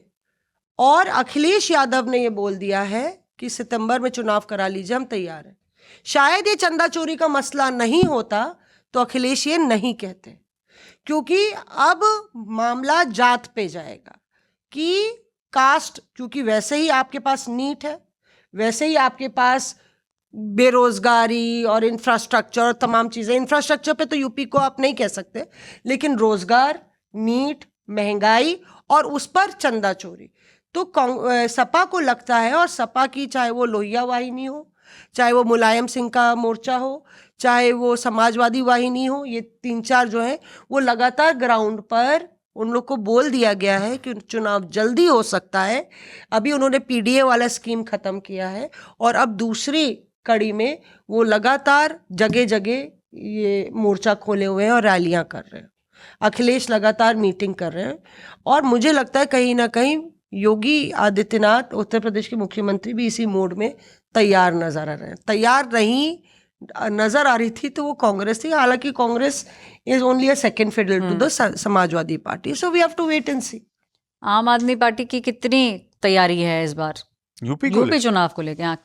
फुल फ्लेजेड उतरना चाहते हैं या नहीं उतरना चाहते? नहीं, मुझे नहीं लगता कि फुल फ्लेजेड चुनाव वो लड़ेंगे। वो डिपेंड करेगा कि कितना समाजवादी पार्टी के मुखिया अखिलेश यादव संजय सिंह की कद को देखते हुए कितनी सीटों का अकोमोडेशन देते हैं, 2, 3, 5। क्योंकि मुझे ये ध्यान है कि पिछले चुनाव में भी बात बनते बनते रह गई थी, क्योंकि यहाँ पे दिल्ली से क्लियरेंस नहीं मिला था, यहाँ डिमांड बहुत ज़्यादा थी, वहाँ पे उतने देने का कोई मतलब नहीं था। तो इस वजह से, लेकिन चुनाव लड़ेंगे ये तय है और मुझे लग रहा है कि इस बार बात बन जाएगी। तो अलायंस में चुनाव हो सकता है कि आम आदमी पार्टी वहाँ यूपी में लड़े। कितने सीटों पे लड़ेगी, 2 पे तैयार होगी कि 5 पे होगी, ये देखना पड़ेगा। तो मतलब समाजवादी पार्टी, कांग्रेस, आम आदमी पार्टी, इन लोगों का एक बड़ा अलायंस देखने को मिल सकता है। मुझे डाउट है कि मतलब कि कांग्रेस इस प्लान को सक्सेसफुल होने देगी। आम आदमी पार्टी के साथ आना चाहेगी ऐश्वर्या, क्योंकि पंजाब में वो आम आदमी पार्टी का विरोध कर रही है और अब उसको क्लियर कट है कि जिस तरीके से बंगाल में भी राहुल गांधी ने बोला कि ममता का सिंडिकेट चल रहा है, तो दे आर वेरी क्लियर। आपको एक इंटरेस्टिंग कमेंट में बताती हूँ, राजेंद्र पाल गौतम नए यूपी के इंचार्ज बने, उन्होंने बोला कि ये सारे क्षेत्रीय दल खत्म हो रहे हैं, हमारी पहले ओपनिंग रिमार्क में, कि क्षेत्रीय दल खत्म हो रहे हैं और जो खत्म नहीं हो रहे हैं जीत के भी आते हैं उनको बीजेपी खरीद लेती है। यानी कि बहुत बड़ा व्यंग है। क्यों आम आदमी पार्टी से गए, टीएमसी से गए, शिवसेना यूबीटी से गए, अब एनसीपी का चर्चा हो रही है कि एनसीपी से चले जाएंगे या वहीं मिल जाएंगे। तो ये एक बड़ा उन्होंने बोला कि, और वो यहाँ तक कह गए कि हमें 50% सीट चाहिए समाजवादी पार्टी से। मतलब 403 में से कांग्रेस को आधी चाहिए। 200 कांग्रेस के दो विधायक थे पिछले वाले चुनाव में, 2% वोट थे कांग्रेस के। अब 200 सीट कांग्रेस कह रही है कि मुझे 50% सीट चाहिए। तो जब कांग्रेस 50% मांग रही है तो संजय सिंह 50 मांग लेंगे? कितना हम तो 2 और 5 की बात ये कर तो रहे मतलब हैं। अच्छा, लेकिन आपने कांग्रेस जैसे बहुत उत्साहित है तो संजय सिंह आम आदमी पार्टी भी आपकी ही पार्टी के किसी नेता से वैसे मेरी बात हो रही थी। वैसे पीयूष ने इसमें कुछ नहीं बोला। हाँ, नहीं, वो कह रहे थे कि पिछली बार जब मुख्यमंत्री थे अखिलेश यादव, तब तो उन्होंने हमको इतने रेस्पेक्टेबल सीट्स दिया था बतौर मुख्यमंत्री होने के बाद भी हमको 100 के आसपास दिया था, 80 सीटें दी थी। 80 सीटें दी थी, हाँ, 100 के आसपास नहीं, 100 सीटें दी थी। हाँ। तो इस बार तो मुख्यमंत्री भी नहीं है, तो इसलिए हम लोग बार्गेन बड़ा करें ताकि हम 100-120 के आसपास आके हमारी गाड़ी रुक जाए। ये उम्मीद कांग्रेस लगाएगी, लेकिन ऑब्वियसली सबको अकोमोडेट करना पड़ेगा समाजवादी पार्टी को, तो उस वजह से भी कितनी सीटें मिलेंगी नहीं मिलेंगी। लेकिन ये बात आपने सही कही है कि कांग्रेस क्यों चाहेगी कि आम आदमी पार्टी उस फॉर्मूले में यूपी में सेट हो, क्योंकि जब आपको हेड ऑन लड़ना है पंजाब में। ये तो हमारी बात सही है, 200 सीटें मिल दीजिएगा कांग्रेस। 40 सीट से ज्यादा अगर मिल जाए कांग्रेस पार्टी को, तो आप मेरा नाम बदल दीजिएगा, पार्टी का नाम जो है फिर आप लोग डिसाइड कर लीजिएगा। क्या सिर्फ 400 में 40 सीटें अलायंस में मिलेगी? हाँ, 40 सीट भी समाजवादी पार्टी कांग्रेस को 40 सीटें दे दे, बहुत बड़ी बात है। कोई मुझे ये फॉर्मूला बोल रहा था ऐश्वर्या की, फॉर्मूला जो था, हाँ, मैं एक बार कंप्लीट कर लूं। नहीं, अच्छा कहाँ का फॉर्मूला बताओ तो। भाई पीयूष कंप्लीट करेंगे, सब लोग चुप रहेंगे, तभी कोई बोले। बोले कि हर लोकसभा सीट के हिसाब से जो है वो टोटल बन रहा है 120, जो कांग्रेस पहले डिस्कशंस में, अभी तो राजेंद्र पाल गौतम ने बात रख दी अपनी, लेकिन पहले डिस्कशंस में 120 तक की बात पे कांग्रेस अटकी हुई थी। समाजवादी पार्टी का ये मानना था कि भाई 120 नहीं, चलो 80 पे बात करते हैं। फिर बात है चलो नहीं, चलो भैया बहुत ज़्यादा हम कांग्रेस को दे रहे हैं, बहुत बड़ा दिल करें तो 60 पे बता। लेकिन फिर ही समाजवादी पार्टी के एक और नेता ने क्या है, 60 पे आपको लग रहा है कांग्रेस पार्टी परफॉर्म भी कर पाएगी? मैक्सिमम अगर मिलती है कांग्रेस पार्टी को तो 40 सीटें, जो मैंने सुना है वो समाजवादी पार्टी देने के लिए तैयार होगी, क्योंकि उसका अपना एक बड़ा संगठन है। 37 सांसद जीत के आए हैं समाजवादी पार्टी के उन इलाकों से जहां पर उम्मीद भी नहीं थी। प्रयागराज जैसी जगहों पर समाजवादी पार्टी के सांसद जीत के आए हैं, तो किसी भी हालत में अपने संगठन को कमजोर नहीं करेगी समाजवादी पार्टी, और 40 सीट से ज्यादा मुझे लगता है कि समाजवादी पार्टी ने लेसन ले लिया बिहार राजद और कांग्रेस के अलायंस से। उनको पता लग गया कि ज्यादा सीट दोगे तो क्या होगा, क्या स्ट्राइक रेट रहेगा। चाहे वो पिछली बार जो, इस बार तो बहुत बुरी हालत हो गई इंडिया गठबंधन के बिहार में, लेकिन पिछली बार विधानसभा में सिर्फ कांग्रेस की वजह से तेजस्वी यादव मुख्यमंत्री नहीं बन पाए थे। तो वहां से लेसन ले चुके हैं, अपनी सीटें जीत गए। कांग्रेस सीट अगर जीत जाती थोड़ी, वो भी कुछ लोग तो कहते हैं ना, कुछ नेता, कि भाई Congress should be last party two point out कि कौन पार्टी छोड़ के जाता है। उनके तो आधे लीडरशिप जो है 2014 में सरकार जब से बीजेपी की बनी है वो बीजेपी में जा चुके हैं, और बड़े बड़े स्टॉलवर्ड्स चले गए हैं कांग्रेस पार्टी के। तो कांग्रेस शुड भी, ये नेता लोग कह रहे थे, मैं नहीं कह रहा हूं। की एक बात कही, अच्छा सही तो कह रहे थे, कितने चले गए। हाँ, और यूपी के बहुत चले गए। आप देखिए ऐश्वर्या, गिनवा लीजिए, जितिन प्रसाद, RPN सिंह, प्रवीण आर्यन, अनु टंडन, आप गिना लीजिए कौन कौन उस खेमे में चले नहीं गए। मतलब उत्तर प्रदेश के मैं नेता गिना रहे हूँ, कम से कम 2 दर्जन नेता उधर चले गए। बीजेपी पश्चिम से भी कई चले गए। तो मतलब मुझे एक बीजेपी के नेता कह रहे थे, मौसमी आप लिखा लीजिए, कांग्रेस और सपा का उत्तर प्रदेश में अलायंस नहीं होगा। आप लिखा लीजिए, ये अलायंस नहीं होने वाला। जब मैंने कहा कि कांग्रेस आधी सीटें मांग रही है, दूसरा एक नेता कांग्रेस का कह रहा था, अरे तो ठीक है ना, आधी मांगेंगे तब तो कहीं 100 मिलेंगे, आधी 40 मिलेंगी, 25%, आधी का 25% मिलेगा। 100 मिलेगा। थोड़ा तो मतलब कि मांगने दीजिए। नए नवेले प्रभारी हैं तो अपना हिसाब से मांगने दीजिए। तो उनके अंदर वही क्रांतिकारी वाली जो फीलिंग है ना, जो अरविंद केजरीवाल में थी। आम आदमी पार्टी से है ना, तो वही वाली नए कैसे मांगने, पता है मुझे, रंगरूट है भी कांग्रेस के लिए हो तो। पता है हम छोटे थे तो बर्थडे पार्टीज में जाते थे ना, रिटर्न गिफ्ट अच्छा होता था, तो कई बच्चे क्या करते थे, अभी ले लिया, फिर 10 20 25 मिनट बाद घूम फिर के फिर लाइन में लग गए कि क्या पता एक और मिल जाए। तो कई बार ये पार्टीज जो मांग रही हैं 100 दे दीजिए, 200 दे दीजिए, 300 दे दीजिए, तो मुझे वही वाली फीलिंग आ रही है कि भाई वहाँ पे लंगर है और आपको जितना चाहिए उतना आप बटोर के निकल लो। लेकिन मुझे नहीं लगता कि समाजवादी पार्टी बहुत ज़्यादा कांग्रेस को सीटें देगी, और बीजेपी भी टकटकी लगाए वेट कर रही है कि देखा जाए कि इनके अंदर किस तरीके का समीकरण बनता है। लेकिन कोई मुझे बता रहा था कि थोड़ा सा डेंट शायद भारतीय जनता पार्टी को राम मंदिर की वजह से पड़े, तो they know the fact and they are understanding के ग्राउंड के ऊपर चीज़ें थोड़ी सी चेंज हुई हैं, तो उसको नज़रअंदाज करके वो इलेक्शन में नहीं जा रहे हैं। क्या कोई गैग ऑर्डर है? मतलब कि मैं देखती हूँ कि सिर्फ यूपी वाले डिफेंड कर रहे हैं, यूपी के बाहर जो बाउंड्री है उसके बाहर कोई नहीं बोल रहा है इस पर, क्योंकि उनको ये लगता है कि अगर इस मुद्दे को और ज़्यादा हवा दी जाएगी तो ये पूरे नॉर्थ से लेके साउथ, ईस्ट से लेके वेस्ट तक पहुँच जाएगा। तो आप इसको कंटेन करें और वहीं पर डैमेज कंट्रोल करें मैक्सिमम। लेकिन फिर भी बीजेपी का ये मानना है कि 300 पार तो है, इस बार थोड़ा डेंट पड़ेगा लेकिन उसके बावजूद 300 पार इस बार वो कर पाएंगे। चेंज नहीं कर सकती। आपने मुझे बोला था नोट करके रख लीजिए, वो मैंने आपको बोला था इसके पहले, राम मंदिर के पहले 320। मैं अभी भी अपने नंबर पे स्टिक करती हूँ। मुझे लगा था 320 से डेंट 300 पे आया। हाँ, मैं मतलब 320 से डेंट होके 300 पे। इसलिए इन्होंने कहा, हम कह रहे हैं कि पीयूष इस बार बोलते हैं कि 400 पार जाएगी बीजेपी। अच्छा, क्यों? मैं तो देखो दे दिया अपना नंबर भाई। चलो जो भी हारेगा छाछ पिला देना मुझे, जो भी हारेगा। नहीं, पीयूष लिखवाएगा इस बार 500 पार। तो क्यों डिलिमिटेशन के बाद तो 600 से ज्यादा सीट हो ही जाएंगी ना। हाँ, तो अभी नहीं हो रही है, अभी नहीं हो रहा है। ये वाला चुनाव तो ऐसे ही लड़ना पड़ेगा। यूपी हम ध्यान से देख रहे हैं। एक चीज और जो इस बार देखने को मिली थी इलेक्शन कमीशन में, तो रेबेल एमपीज पहुंच गए भाई टीएमसी के, अपना सारा चिट्ठा बिट्ठा लेके कि हम ही हैं रियल टीएमसी। एक पार्टी थी जिसने ट्रक भर के इलेक्शन कमीशन में दस्तावेज भेजे थे, क्योंकि रूल ये कहता है कि 2/3 सिर्फ एमपीज नहीं, पूरा ऑर्गेनाइजेशन नीचे तक, यानी कि आपका जिला पंचायत में आपके जो ऑफिसर्स हैं उनके सिग्नेचर होने चाहिए, उसके ऊपर तहसील में जो आपके ऑफिसर्स हैं उसका होना चाहिए, ऑर्गेनाइजेशन में 2/3 लोगों के सिग्नेचर होने चाहिए। तो एक लड़ाई लड़ी गई थी इलेक्शन कमीशन में सिंबल के ऊपर। तो हम देख रहे हैं कि पीछे वाले गेट से 2 गेट है कमीशन के, पीछे वाले गेट से ट्रक आए जा रहे हैं। हम देख रहे हैं कि जाएंगे कहाँ, ये जाएगा कहाँ इतना माल जो अंदर आया है।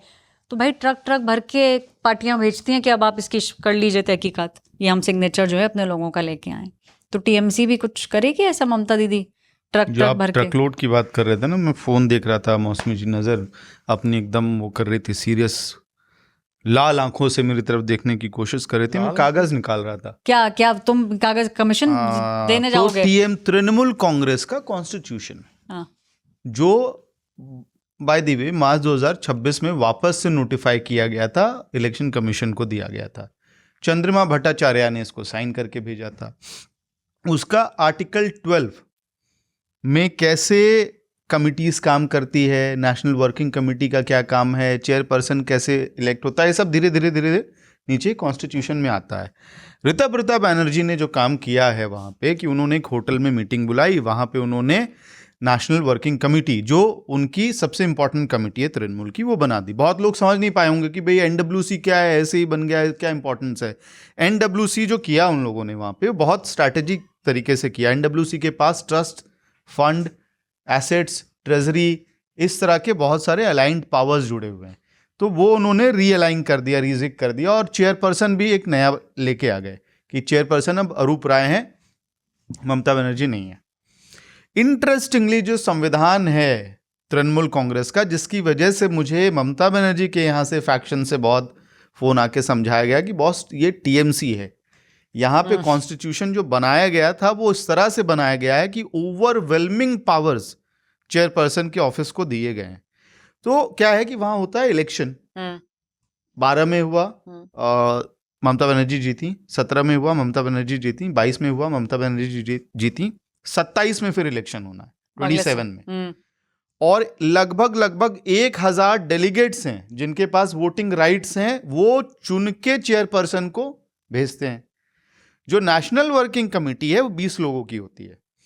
नेशनल वर्किंग कमेटी में 10 लोगों का चुनाव भी एआईटीसी की कमेटी करके भेजती है। अच्छा। और 10 लोगों को चेयरपर्सन खुद अपॉइंट करती है।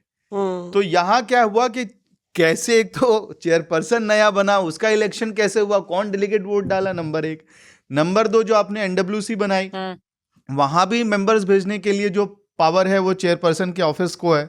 और इसके अलावा जो जनरल सेक्रेटरीज, एमपीज होंगे, हाउसेस के इंचार्ज होंगे, उन लोगों को डाला जाता है।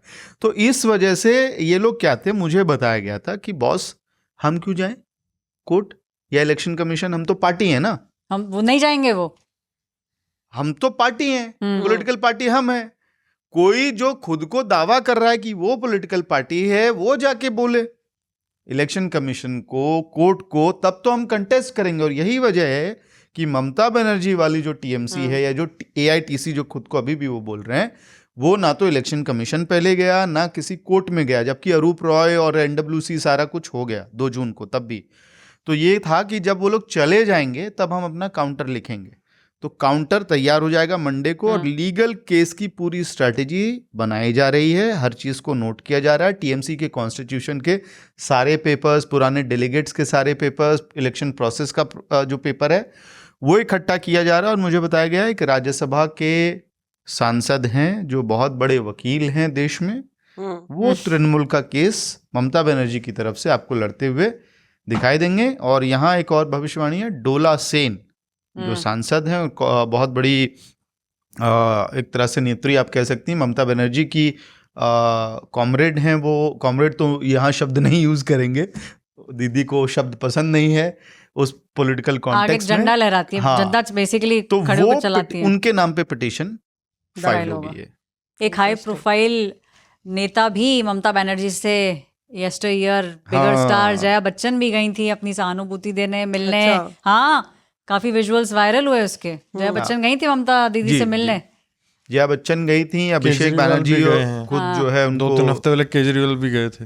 क्या सीखने गए हैं, समझने गए हैं कि क्या वो आगे क्या हो सकता है? अपना दर्द बयां करने गए होंगे कि दीदी ये गेम मेरे साथ भी हुई थी, अब आप तैयार रहिए। अब आप तैयार जब रहिए। मतलब फाइनल गेम होनी थी, जो मीटिंग थी उससे पहले गए थे, मतलब मैं ही कवर करने गया था, तो मुझे याद है तो एएनआई वाले ने बहुत अच्छा विजुअल लिया था गुलदस्ता लेने देने का, तो बड़ा खुश था वो कि मुझे ऊपर से फोन आ रहा है, you have got the exclusive visual. तो मैं क्या, ये दर्द बयां करने, दुख सुख कहते ना, दुख बांटने से हल्का होता है, तो शायद हल्का करने गए, साझा कर रहे थे। हाँ साझा कर।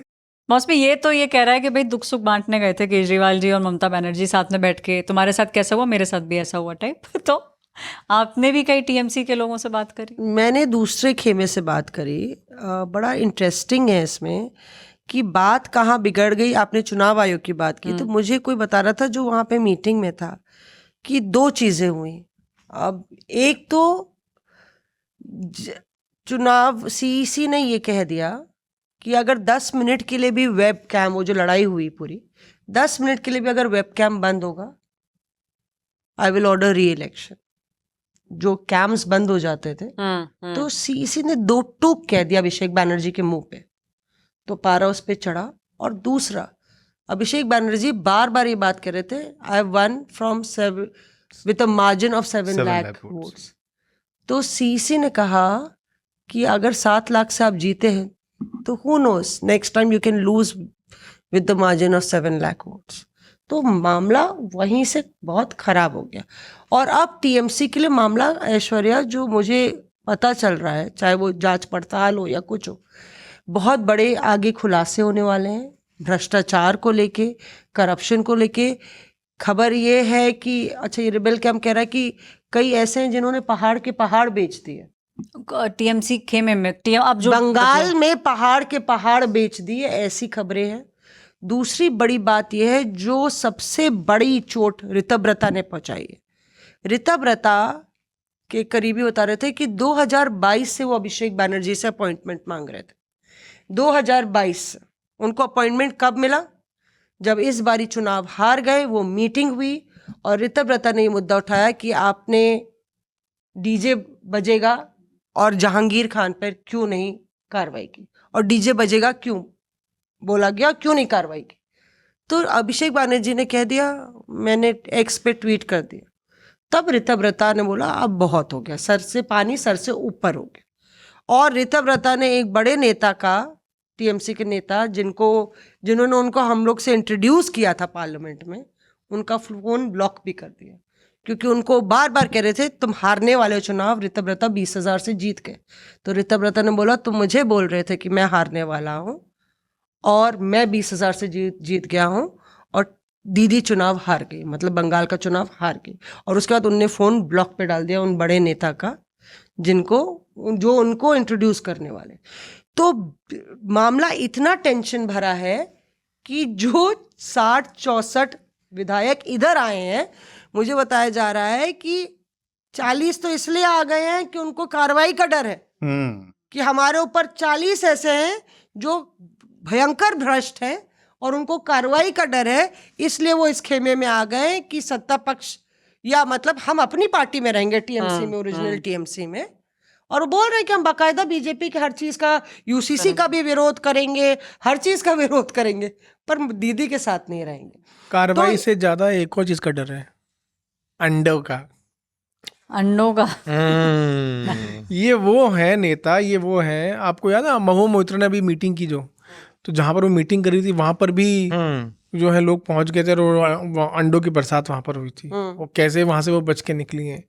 दरअसल जो एनसीपीआई के सांसद जो टूट के भी आए हैं, इन सबको इस बात का डर है कि जो जनता है, जो उनसे त्रस्त आ चुकी थी इनके आतंक से, इनके भ्रष्टाचार से, इनका जो भय फैलाया हुआ था इससे, वो अब उनको बस किसी तरह से जो है वो अपना गुस्सा निकालना चाहते हैं उनके ऊपर, जितने भी टीएमसी जो ममता बनर्जी की लीडरशिप में। तो उस डर से, जो आपने एक डर बताया, भ्रष्टाचार से बचना चाहते हैं, उन सब से बड़ा डर है अंडों का डर।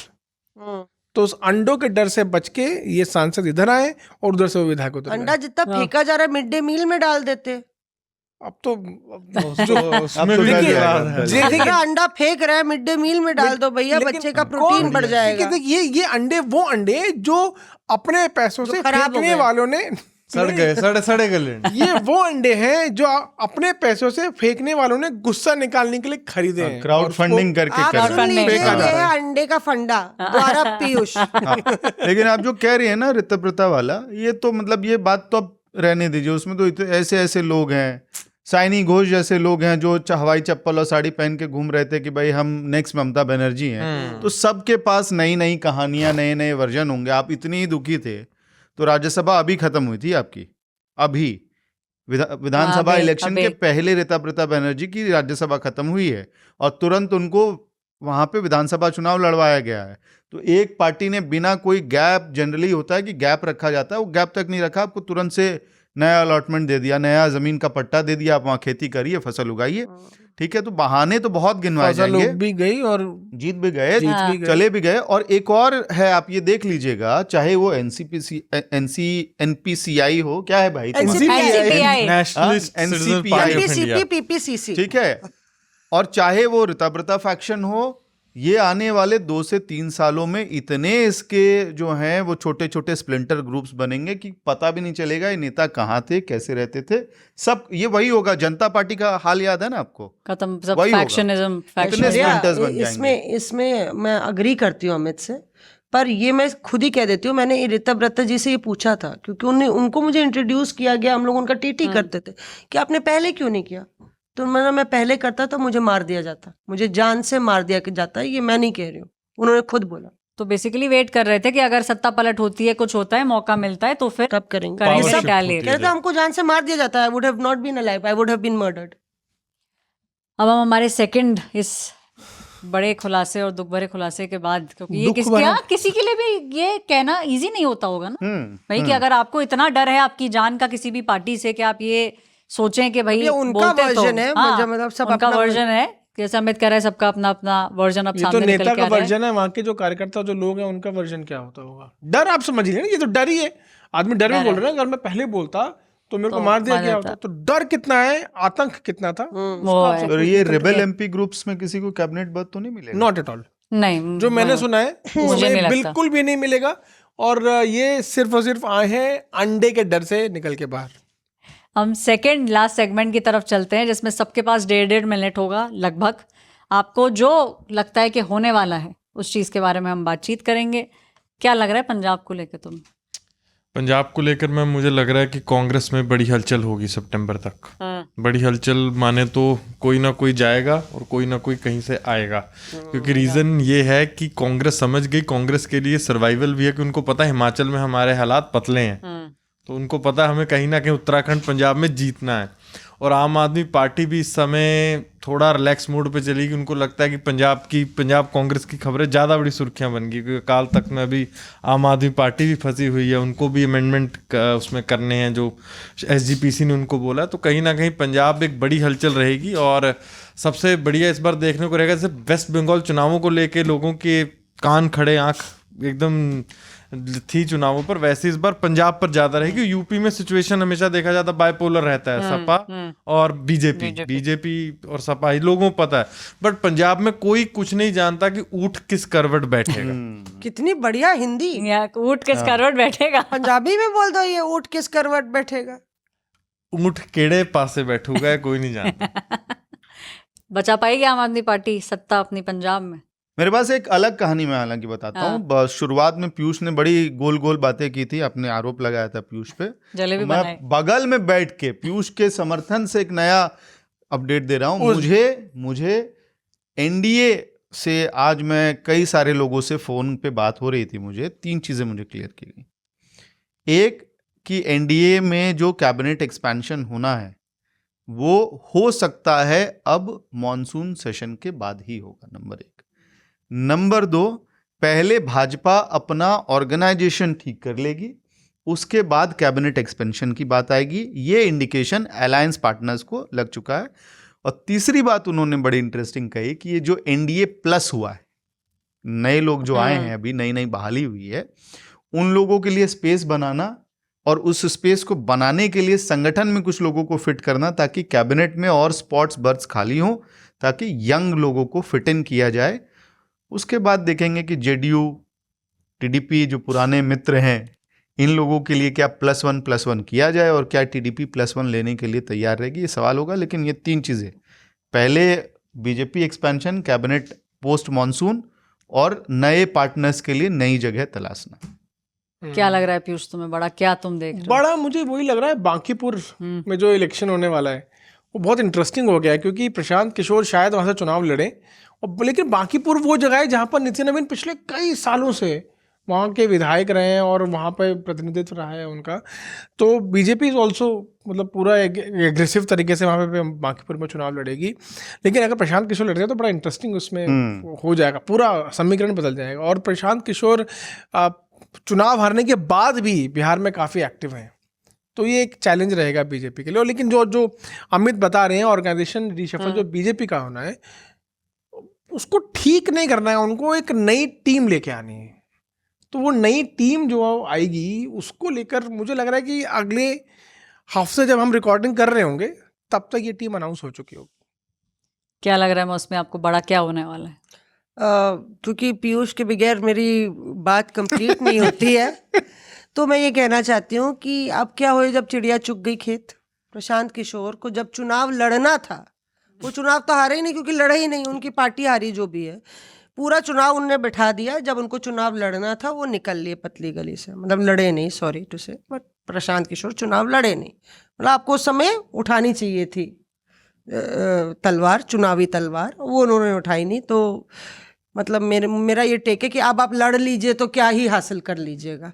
दूसरी बात ये है कि बड़ी बात ये है कि राज्यसभा में समीकरण बदलने वाले हैं।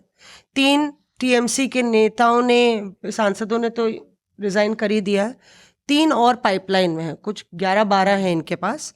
3 और टीएमसी के नेता रिज़ाइन करेंगे, तो ये टीएमसी का जो ममता खेमा है वो और सिमटता चला जाएगा।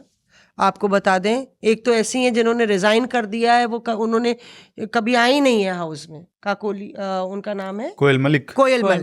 कोयल मलिक आई नहीं है, पर उनको आके प्रॉपरली रिज़ाइन करना पड़ेगा, और बाकी 3 और रिज़ाइन करेंगे। दूसरी बड़ी खबर ये है कि एनसीपी पे नज़र रखेगा एनसीपी शरद पवार।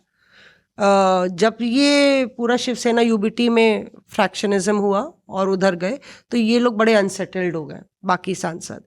और सुप्रिया सुले और शरद पवार ये सीरियसली इस चीज़ को थॉट दे रहे हैं कि हमें कांग्रेस से मर्ज हो जाना चाहिए, क्योंकि शरद पवार उस तरफ नहीं आना चाहते थे। उनको कई बारी मनाया भी गया। अजित पवार और प्रफुल्ल पटेल जब टूट गया था, अजित पवार अलग हो गए थे, तभी भी बार बार आके 3-4 बार मुलाकात की और शरद पवार को कहा चलिए अब नाराज़गी दूर हो गई, अब तो आ जाइए। पर शरद पवार कभी भी एनडीए में नहीं शामिल होंगे, और इसलिए आप देखेंगे अगले कुछ हफ्तों में मॉनसून सत्र के पहले या उसी दौरान नज़दीकियां बढ़ सकती हैं, या एक ही पार्टी हो सकती है, एनसीपी, शरद पवार और कांग्रेस। और दूसरा कि शायद उनके कुछ सांसद उस पाले में एनडीए की तरफ जा सकते। बेसिकली हम एनसीपी का भी डिसइंटीग्रेशन जो है आने वाले समय में या तो मर्जर के तौर में या एमपीज का एनडीए के साथ हाथ मिलाना अगले मतलब मॉनसून सत्र से पहले देख सकते हैं। आपके पास क्या है? मेरे पास 2 चीज़ें हैं। एक तो मॉनसून सेशन जो है इस बार बहुत इंटरेस्टिंग होने वाला है, नए नंबर्स आपको एनडीए के दिखेंगे, और उसी के साथ गृहमंत्री अमित शाह ने जो ये बात बोली थी खड़े होकर पार्लियामेंट में कि मैं अभी आधे घंटे में ड्राफ्ट बिल नया लेके आता हूँ, अगर आप तैयार होंगे, जहाँ केसी वेणुगोपाल सामने खड़े थे। तो मुझे लगता है जैसा आप बोल रही थी कि केसी वेणुगोपाल काफ़ी अग्रेसिव दिख रहे हैं, तो एक तरफ कांग्रेस बहुत अग्रेसिव मोड में नजर आएगी पार्लियामेंट में, तो बीजेपी भी अपने नंबर्स के साथ इस बार मुझे लगता है वो जाएंगे ही पूरी मैथ्स करने के बाद। जो पहले था ना कि भाई चले जाओ और फिर पीछे समीकरण देख लेंगे, संभाल लेंगे, वो संभालने वाला नहीं होगा। वो पहले से ही बैटल रेडी होके इस बार आप पार्लियामेंट के अंदर बीजेपी एनडीए को देखेंगे, वो होगा। दूसरा मुझे लगता है कि नितिन नवीन जी का, जो कुछ लोगों ने मुझे बताया मीटिंग्स में, जो एक अग्रेसिव स्टांस है जो उनका नज़र आ रहा है। तो जैसे वो किसी स्टेट में गए, एक स्टेट के अंदर वो गए साउथ के अंदर, तो वहाँ पे बैठे थे, तो उन्होंने कार्यकर्ताओं से पूछा कि भाई आपको क्या काम दिया है, आपको क्या काम दिया है। तो किसी कार्यकर्ता ने बोला नहीं मिला, दूसरे ने बोला अभी कुछ काम नहीं मिला, तीसरे ने बोला अभी कुछ काम नहीं मिला। तो उन्होंने जो इंचार्ज हैं स्टेट के, उनको बहुत स्टर्न तरीके में बोल दिया कि अगले 3 दिन के अंदर आप मेरी टेबल पे ये बताइएगा कि भाई क्या क्या काम किस किस को दिया गया है। तो मुझे लगता है कि एज बीजेपी प्रेसिडेंट हमें आने वाले दिनों में अलग अलग स्टेट से ये मिलेगी खबर, जहाँ जहाँ वो जाएंगे, कि बहुत स्टर्नली अपना मैसेज वो सामने रखेंगे। तो ये 2 चीज़ें मुझे लगता है हमें लुकआउट करनी चाहिए। आप पीयूष मुस्कुरा लो, होगा ऐसा। अब हम चलते हैं हमारे फेवरेट जो हमारा सेक्शन है उसकी तरफ, जिसमें आप लोग हमें हमारे कमेंट्स लेते हैं। पीयूष का सबसे पहले, पीयूष का भी सबसे फेवरेट सेगमेंट है ये। ये खुद ही अपना कमेंट डलवाता है, बता दे रहे तुमको। प्लांटेड है सब। आपको याद नहीं है कैसे पीयूष की आर्मी राहुल के पीछे पड़ गई थी? कल क्या हुआ, मैं सब्जी मार्केट में था और मैथ इज नॉट मैथिंग में भी इसके पीछे छुड़वा दिया। तुम लोगों को पीछे छोड़ देते हो हम लोग के, हैं? नहीं, कल मैं सब्जी मार्केट में था। तो एक आदमी आया मेरे पास, बोले कि पीयूष। मैं कि हाँ, मैं आपको देखता हूँ रिपोर्टर सॉफ्टवेयर में। Fan movement. तो मैंने कहा कि कैसे कहते कि मैं ना, क्या हुआ, मैं सब्जी खरीद रहा था, मैं आपके अपोजिट खड़ा था। तो उधर से मैंने अपनी बीवी को बोला कि यार ये आदमी जो मैं इस मोबाइल में देख रहा हूँ सामने खड़ा वही है ना? तो मेरी बीवी ने कहा कि हाँ शायद होगा। तो मैंने बीवी को प्रूव करने के लिए आपके पास आया हूँ। मैंने कहा जी नमस्कार बीवी जी। उनकी बीवी जी। आप समझ गए ना क्या किया इसने, कि कमेंट पढ़ने से पहले इसने अपना बता दिया कि बाई चांस अगर मेरा कमेंट ना हो तो भी कोई बात नहीं, मैंने अपना एक ऐड कर दिया। ये हमारे दर्शकों की खूबसूरती वैसे जहां भी मिलते हैं प्यार से आके खुद इंट्रोड्यूस जरूर कर देते हैं। हम सबके साथ ये वो जरूर हुआ है। मेरे और पीयूष के साथ भी हुआ था, अभी हाल फिलहाल हम एक जन मिले थे। सबसे पहला कमेंट हमें भेजा है मनोज भामा जी ने। नमस्कार आपकी पूरी टीम को, ऐश्वर्या जी, मौसमी जी, संजय जी, पीयूष जी, राहुल जी। मैं आप सबको दिल से धन्यवाद करना चाहता हूं। मैं बचपन से ही राजनीतिक विश्लेषण कार्यक्रमों को देखता रहता हूं और एक बहुत बड़ा दर्शक हूं उनका। मैं पिछले 1.5 महीने से आप लोगों का ये कार्यक्रम देखता आया हूं। 1.5 महीने से कार्यक्रम में मुझे जो भी कुछ पता चलता है वो मुझे और मजबूत करता है और मुझे समझ आता है कि राजनीति चीज़ें किस तरीके से चलती हैं। आज इस हफ्ते का किसी दिन 1.5 घंटे टाइम मिलेगा तो रिपोर्टर्स अफेयर निकाल कर मैं ज़रूर देखूंगा। थैंक यू मनोज जी, आप हमें देखते हैं, हमें पसंद करते हैं। Thank you very much. Avinash Rao ji ने लिखा है, this was another fantastic episode. There is something unique about the way Mausami adds vigour to every episode. Sanjay ji is awesome moderator and his grasp over Hindi language is truly अद्भुत। अद्भुत, अद्भुत, अविश्वसनीय, अकल्पनीय। Thank you Avinash ji. Ishant Srivastava ji ने लिखा है, पीयूष सर एंड आरजी के बिना नमक कम लगता है। उस शो में नमक कम था पिछली बार वाले में। चलो बढ़िया। अलकेश जी ने लिखा है, please add 1 fresh reporter as guest. हमने आज कर दिया है Alkesh ji, who can also share his or her experiences from the ground. थक गए अनमोल तुम। फ्रेश इतना नहीं लग रहा, बहुत देर से हम लोग इसको पका दिए। नीरज शर्मा जी ने लिखा है, आपका प्रोग्राम बहुत ही अच्छा है। पहला ऐसा पॉलिटिकल प्रोग्राम है जिसे देखकर मुझे बहुत मजा आता है। मैं मौसमी जी और ऐश्वर्या जी से पूछना चाहता हूँ कि आप इतनी खूबसूरत साड़ियाँ कहाँ से लाती हैं? बताइए मौसमी जी। कोई माँ की साड़ी है, कोई बहन की साड़ी है, मेरे बहुत सारी बहनें हैं उनकी साड़ियाँ हैं, तो उनके आशीर्वाद से हम रंग बिरंगे लगते रहते हैं। कभी कभी सरसों का खेत भी लगते हैं, जैसे पीयूष बोला। आप कहाँ से लाती हैं? मैं ऑनलाइन शॉपिंग। मेरे घर इतने पार्सल आते हैं कि मेरे पति ने अब अपने हाथ जोड़ लिए कि भाई बस करो बस। सुरेंद्र धोते जी ने लिखा है, एमपी से नमस्कार, ये मध्य प्रदेश से हैं। आप सभी जो जानकारी देते हैं वो सही साबित होती है, प्लीज़ कंटिन्यू। तो हम सबकी भविष्यवाणी लोगों को पसंद आती है। औरो महापात्रा जी ने लिखा है, Sanjay ji is the Hindi version of Shashi Tharoor. Oh and Aishwarya Paliwal ji is the Aishwarya Rai Bachchan of Aaj Tak. Oh thank you औरो जी। वाह जी वाह। सुधांशु त्रिवेदी जी ने लिखा है, मौसमी ऐश्वर्या पीयूष हंसे जा रहा है। इसको अभी बाहर जाके बताऊंगी मैं। सुधांशु त्रिवेदी जी ने लिखा है, मौसमी जी की से विनम्र आग्रह है कि आप लोग पंजाब पॉलिटिक्स पर भी विस्तार में चर्चा कीजिए। आप लोगों का ये एपिसोड बहुत अच्छा लगा। सुधांशु जी, इस बार हमने विस्तार में बातचीत की है एकदम। डॉक्टर आलोक शर्मा जी ने लिखा है, very intelligent and logical discussion with loads of tasteful spices. I really enjoy and love it. उसमें पीयूष नहीं था ना दरअसल, इसलिए इंटेलिजेंट और लॉजिकल हो गए। आलोक मजाक है भाई। मैं इस वक्तव्य का खंडन करता हूँ। मजाक नहीं ले पा रहा है। खंडन नहीं, क्या बोलते थे वो, बचना, कंडेम करने को, बरसना। अब इसके बाद कर लेना, बेचारी ऐश्वर्या इधर उधर देख रही है। करो ऐश्वर्या। निंदा करता हूँ, निंदा करता हूँ। कड़ी निंदा कड़ी निंदा करता हूँ। आलोक सेठ जी ने लिखा है, रिपोर्टर्स अफेयर को मैं ज़रूर देखता हूँ और सॉलिड पॉलिटिक्स का सारा हाल मुझे मिल जाता है। ऐश्वर्या जी, मौसमी जी, पीयूष जी, संजय जी, सबका कोई जवाब नहीं है, आप सब धुरंधर हैं। आज ऐश्वर्या जी की साड़ी बहुत अच्छी थी। थैंक यू आलोक जी, वो मेरी मॉम की साड़ी थी जो इस साड़ी की बात आप कर रहे हैं। तो इसी के साथ हम अपना ये वाला एपिसोड ख़त्म करते हैं। अगले हफ्ते हम आपके साथ आएंगे और नई सारी कहानियों के साथ। हो भी सकता है ऑर्गेनाइजेशन और कैबिनेट विस्तार तब तक हो जाए, तो वो सब की अंदर की कहानी हम आपको बताएंगे। एक छोटी सी रिक्वेस्ट है, प्लीज़ आप हमें सब्सक्राइब ज़रूर करें। आप हमारी रील्स देखते हैं, आप हमें सब्सक्राइब कर सकते हैं आज तक रेडियो पॉडकास्ट पर। हमारे शो का नाम है रिपोर्टर्स अफेयर। आप हमें सुन भी सकते हैं स्पॉटिफाई पर और एप्पल पर। नमस्कार।